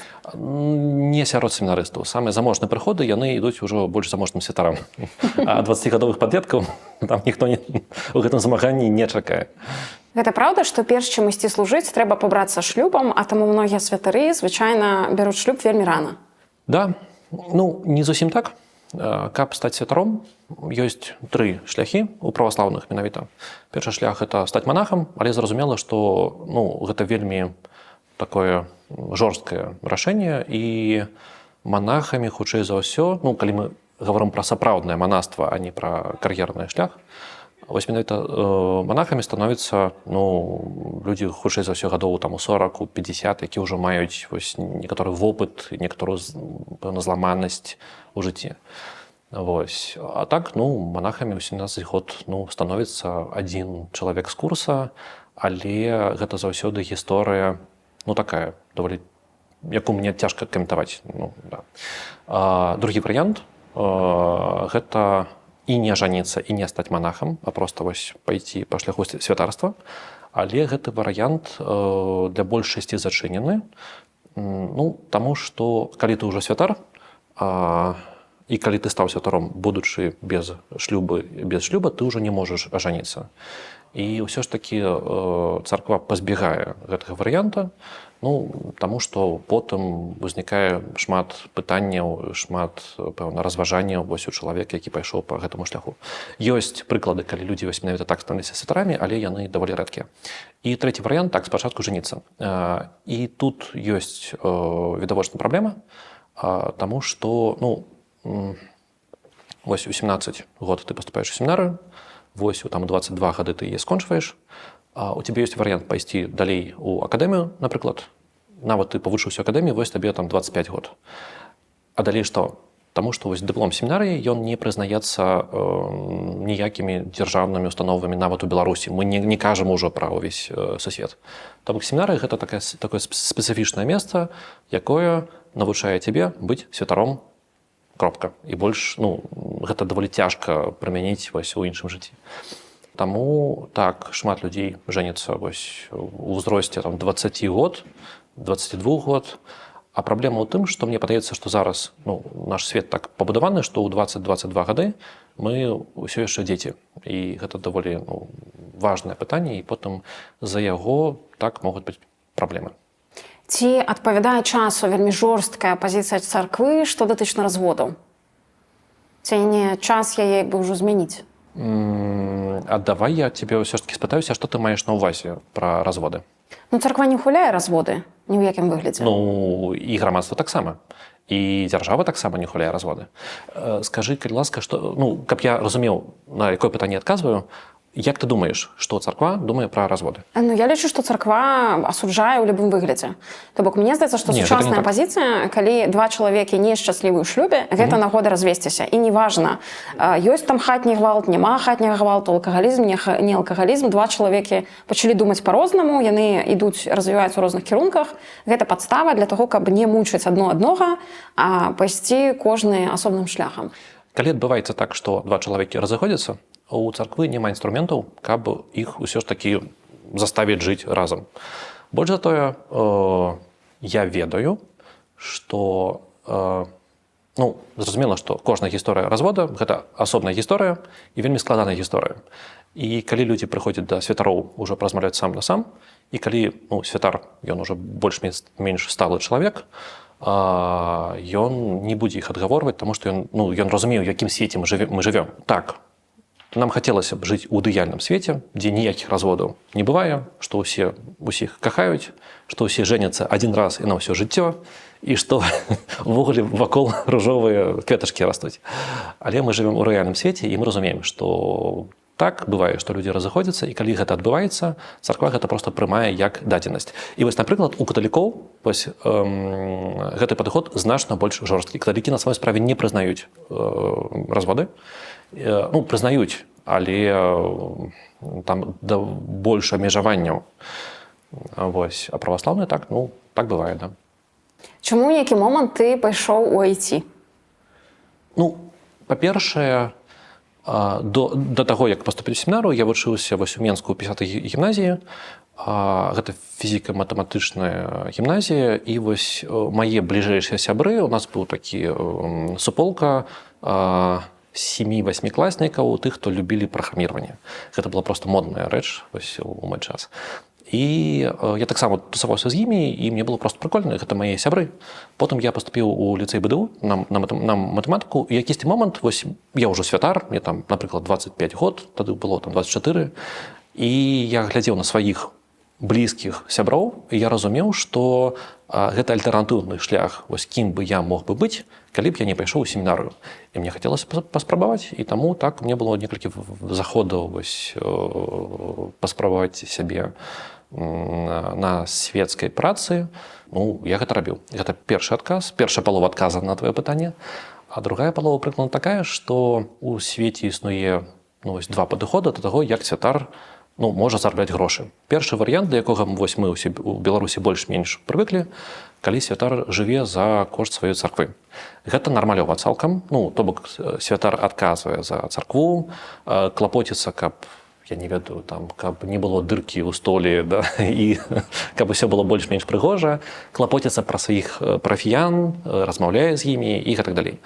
А парафіяне, яны данацяць грошы на царкву, і частка з іх ідзе на жыццё святара. А другі варыянт, гэта, напрыклад, варыянт, які практыкуецца на захадзе, калі святары, яны маюць сталую працу і працуюць проста 5 дзён на тыдзень, яны працуюць у офісе. З царквой маюць толькі ў плане грошай толькі адміністрацыйныя стасункі. Калі я быў у Беларусі, мне было вельмі цікава на сваёй шкуры паспрабаваць гэты другі варыянт. І зараз, калі я тут у Вільні, я, па суці, ім і жыву. То бок, менавіта мой прыход, моя парафія, тыя людзі, якія прыходзяць у царкву, я нічога не беру з тых грошаў, і я не маю да іх аніякага дачынення. У нас у царкве ёсць скарбніца, якая ўсё гэта збірае, і потым на парафіяльным сходзе мы вырашаем, што купіць, што аднавіць, што пакрасіць. А так, я зараз працую кожны дзень, я хожу ў офіс і тыкаю клавіатуру. І гэта вельмі сумная праца. Усё ж такі мы зараз размаўляем пра рэальны мір і пра рэальных людзей, і таму ёсць розныя шляхі, як стаць святаром. Гэта як, дурацкі прыклад, але хай будзе, як увайсці ў IT. Ёсць розныя шляхі. Можна паступіць ва ўнівер, адучыцца 5 год, маючы ўжо потым адукацыю і дыплом, пайсці ў ЕПАМ, напрыклад. А потым з ЕПАМа пайсці і зрабіць свой стартап. Гэта першы варыянт. Другі варыянт – гэта вельмі стаміцца на звычайнай працы, не ведаю, напрыклад, лекарам, і ў 35 год купіць курсы і потым пайсці ў ЕПАМ. Я думаю, што гэта працуе ўвогуле так у жыцці. Але ёсць шэраг такіх базавых пытанняў, якіх больш-менш царква хацела бы прытрымлівацца. Першы галоўны з іх – гэта быць праваслаўным вернікам, не проста які праваслаўны тэіст раз на год заходзіць у царкву, а які ходзіць у сваю царкву, клапоціцца пра яе, цікавіцца яе гісторыяй, вывучае багаслоўе і гэтак далей.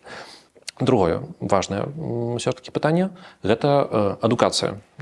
І нават у 90-х гады было так, што даволі шмат людзей рукапалагалі без адукацыі, проста таму, што патрэбен быў святар, Вася дастойны, давайте яго зробім святаром.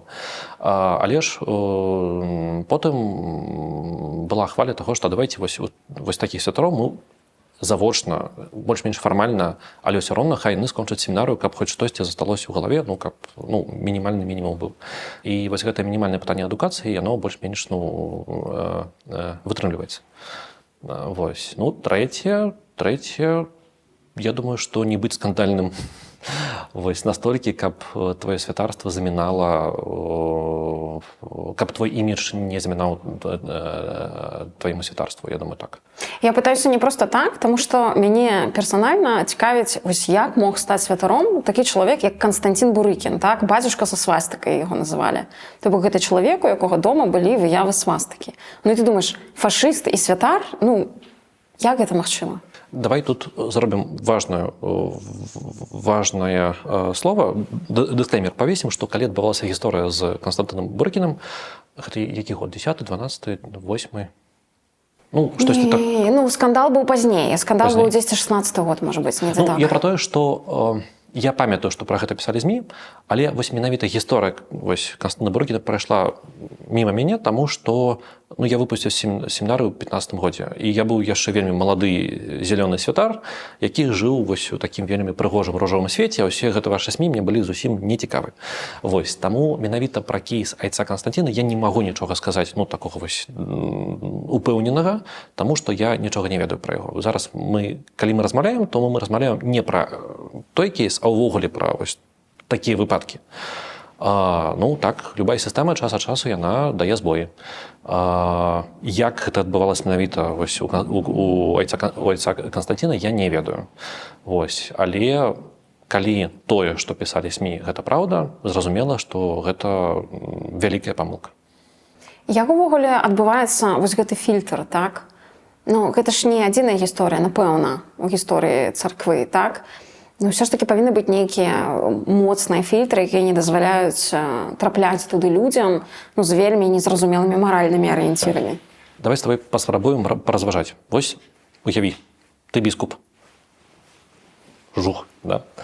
І вось у тебе есть патрэба, у тебя есть там некалькі свабодных прыходаў, 20, напрыклад. У тебе ёсць некалькі маладых ці не вельмі людзей, якія хочуць і могуць патэнцыйна быць святарамі. Гэта твае кадры. І вось яны там навучаюцца ў семінарыі, жывуць якоюсьці жыццё. Ты з гэтымі маладымі людзьмі сустракаешся, ты за імі назіраеш. І мы сыходзім з таго, што ты вельмі добры біскуп, і гэта, вось такая ў нас зараз, лабараторны такі эксперымент. Ты ж не можаш усё ж такі залазіць вельмі глыбока там у трусы да кожнага з гэтых маладых людзей. І наўрад ці ты будзеш прыходзіць да іх дадому і глядзець там на ўсе сцены і пытацца, ці ёсць там свастыка. Канешне, калі ты пра штосьці такое ведаеш, гэта чырвоны сцяг, і гэта повод забараніць такому чалавеку быць святаром. Але калі вельмі моцна капаць кожнага чалавека, ты ўсё роўна што-небудзь накапаеш у любым выпадку. І тут пытанне, наколькі гэта спрацавала ў айца Канстантіна, я не ведаю. За які скандал у БПЦ табе было найбольш сорамна як святару?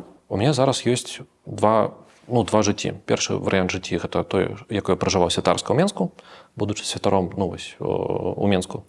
І другі варыянт святарскага жыцця, якое пражываў у Вільні, ужо ў іншай царкве, у Канстантынопольскай. Вось як я сябе адчуваю. Зараз я сябе адчуваю значна больш свабодным і значна больш, мне не сорамна за тое, што адбываецца.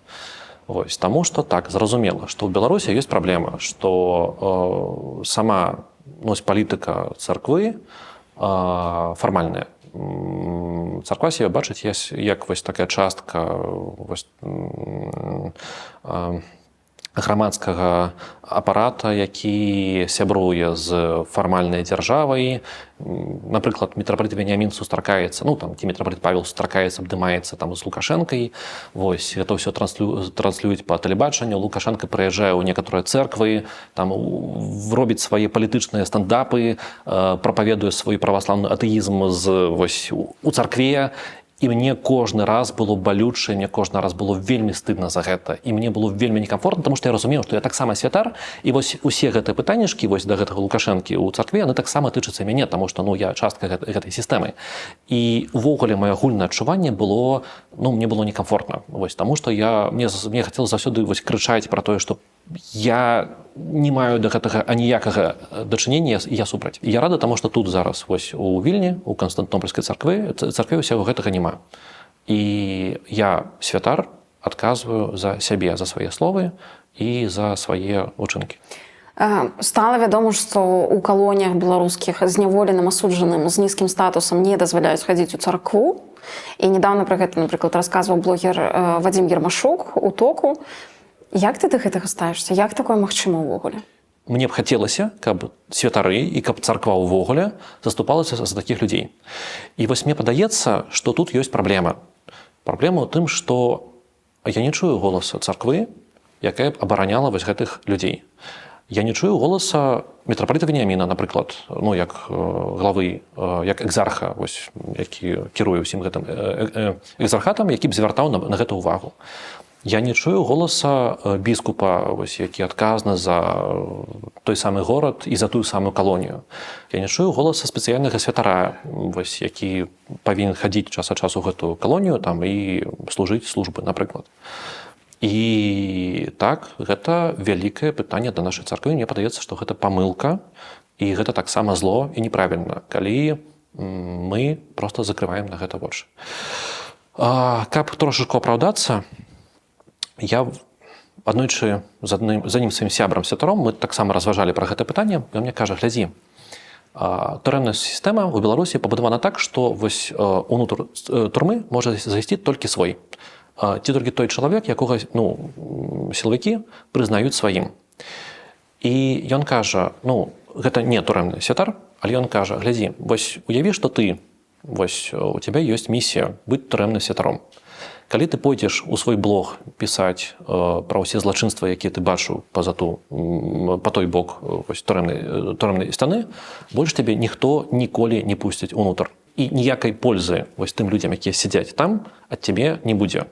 Так, ты напішаш, там усе СМІ пра гэта перапечатаюць, усе людзі пачытаюць, там усе ўсё скажуць, але вось менавіта людзі, якія там сядзяць, яны ім не будзе з гэтага ніякай пользы. Ты нават ім пашкодзіш, таму што да іх ты не трапіш у канечным выпадку. Таму другі варыянт, другі шлях, так, ты павінен стаць сваім для вось гэтых сілавікоў.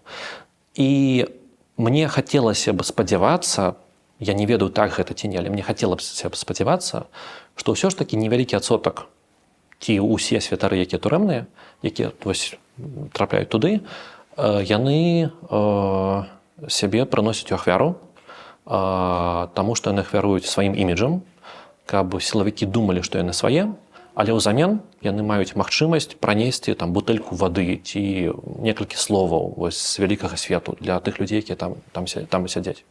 Вось калі я даведаюся, што вось хтосьці са святароў так рабіў, я скажу, што гэта святы чалавек. Але хутчэй за ўсё, так,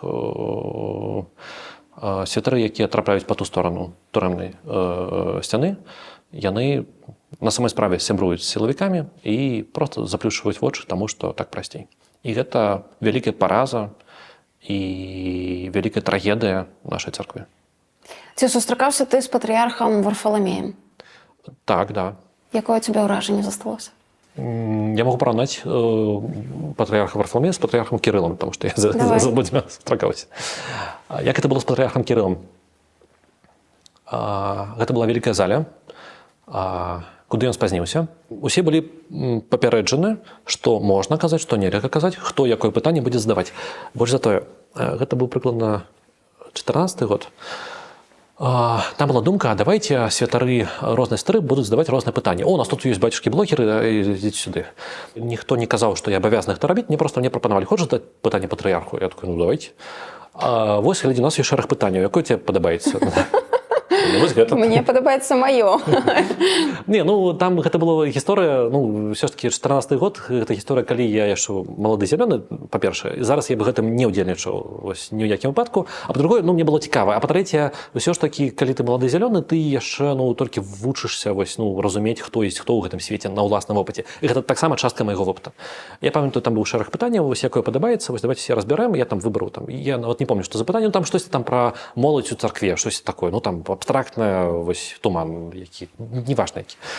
І нас всіх сабралі, сказали, так, вывучылі, вызубралі ваши пытанні на памяць усе, так, усе, ты все, толькі попробуйте там, да. Вось, будзе такі момант, калі вось, да, вы павінны выйсці на мікрафона і задаць менавіта ваши пытанні і, да, каб яно гучала правільна.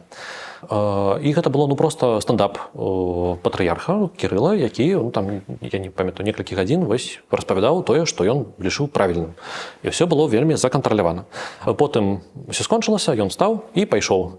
Самая блізкая адлегласць, на якой яго бачыў, гэта, ну, я не ведаю, там, 10 метраў, 20 метраў, ну, вялікая адлегласць была. Вось, да, ён сядзеў у прэзідыуме і ўсё. Таксама патрыярха Кірыла я бачыў падчас набажэнстваў. Да яго падступіцца нельга. Нават калі вось... Ахоўнікі стаяць па баках. Ну, не тое, каб ахоўнікі вось у Men in Black, не. Там усё ж такі праваслаўныя ахоўнікі, але зразумела, што яны цябе не прапусцяць. Гэта, ну, тыпу царкоўнаслужыцелі, але на сваёй справе гэта ахоўнікі, гэта зразумела. Вось, да яго паступіцца немагчыма, ён выходзіць, там штосьці там дабрастаўляе народ, штосьці там кажа, ты стаіш у царкве, там вось патрыярх, ну, прыкольна, я яго пабачыў, да. І ўсё на гэтым. І па-трэцяе, ён прыязджаў калісьці ў Менск. І таксама там сабралі студэнтаў акадэміі, і я там быў. І таксама нас усіх пасадзілі, была інструкцыя, што можна казаць, што нельга казаць, як сябе паводзіць, як трэба ўставаць, як усім зашыцца і маўчаць. Вось ён прыйшоў, паглядзеў на, сказаў, ага, і пайшоў, і ўсё. І патрыярх Варфаламей. Па чутках, я гэтага не ведаю. Калі вельмі захацець, да яго можна трапіць на асабісты прыём да Варфаламея ў Стамбуле. Я ведаю святароў, з якімі таксама сябры, які кажуць, так, да, я захацеў, я запісаўся, гэта было, ну, мне трэба было стаць вялікую чаргу, але я прыйшоў з ім сам на сам паразмаўляў, ніякіх праблем не было. Я сустракаў патрыярха Варфаламея падчас набажэнства у Таліне, ён быў, і я таксама быў на той службе, і каб я не ведаў, што гэта патрыярх, я б не ведаў, што гэта патрыярх. Гэта быў чалавек, які проста сядзеў дзесьці збоку і, ну, проста час ад часу там штосьці казаў, але гэта было вельмі скромна. Больш за тое, пасля службы кожны, хто жадаў, падышоў да яго асабіста і там перамовіўся некалькімі словамі. І гэта было, ну, проста вельмі, вельмі прыемна. Па-трэцяе, калі ён прыязджаў сюды ў Вільню, тут была такая, ну, напаўзакрытая канферэнцыя, дзе былі вось літоўскія святары, і я там быў, і літоўскія СМІ, і прадстаўнікі розных дыяспор, у тым ліку беларусы розныя. Невялікая заля, ён не спазніўся, ён прыйшоў проста адзін, і было двое, ён і яшчэ адзін біскуп з ім, ён сеў за стол, узяў мікрафон і пачаў гаварыць на, ну, такой вельмі інтэрнацыянальнай, простай, але чалавечай ангельскай мове, так што яго ўсе разумелі.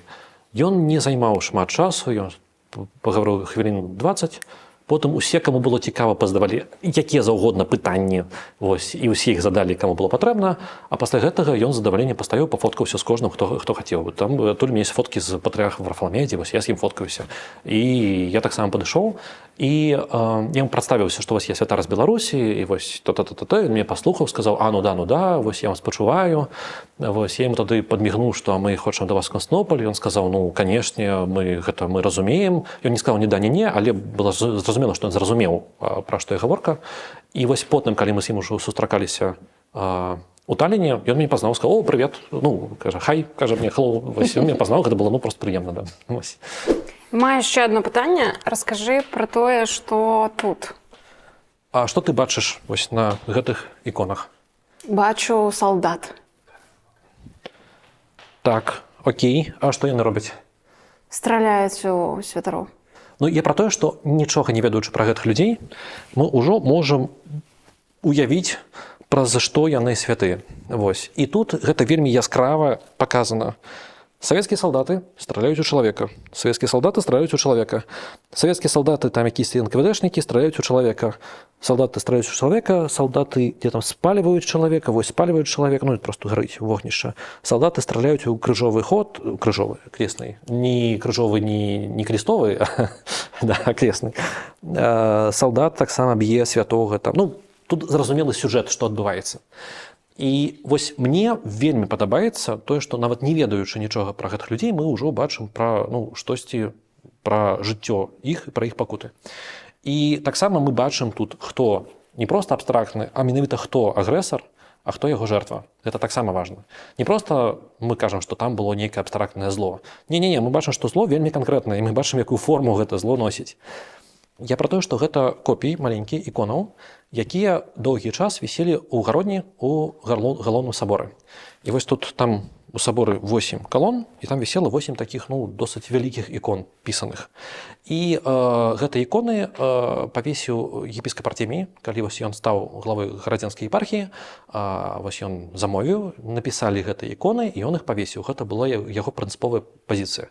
І ўсю гісторыю, всю дарогу гэтыя іконы ужасна раздражнялі беларускіх КДБшнікаў. Таму што яны ж нашчадкі з гэтых самых.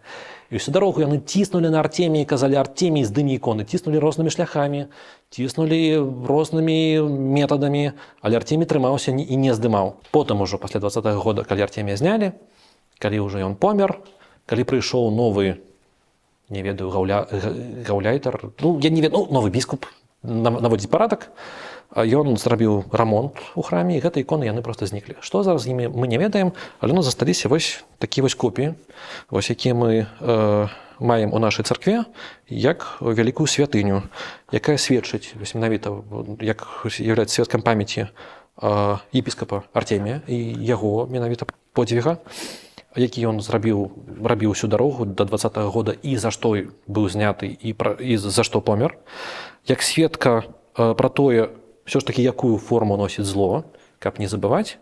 І трэцяе, як напамін пра тое,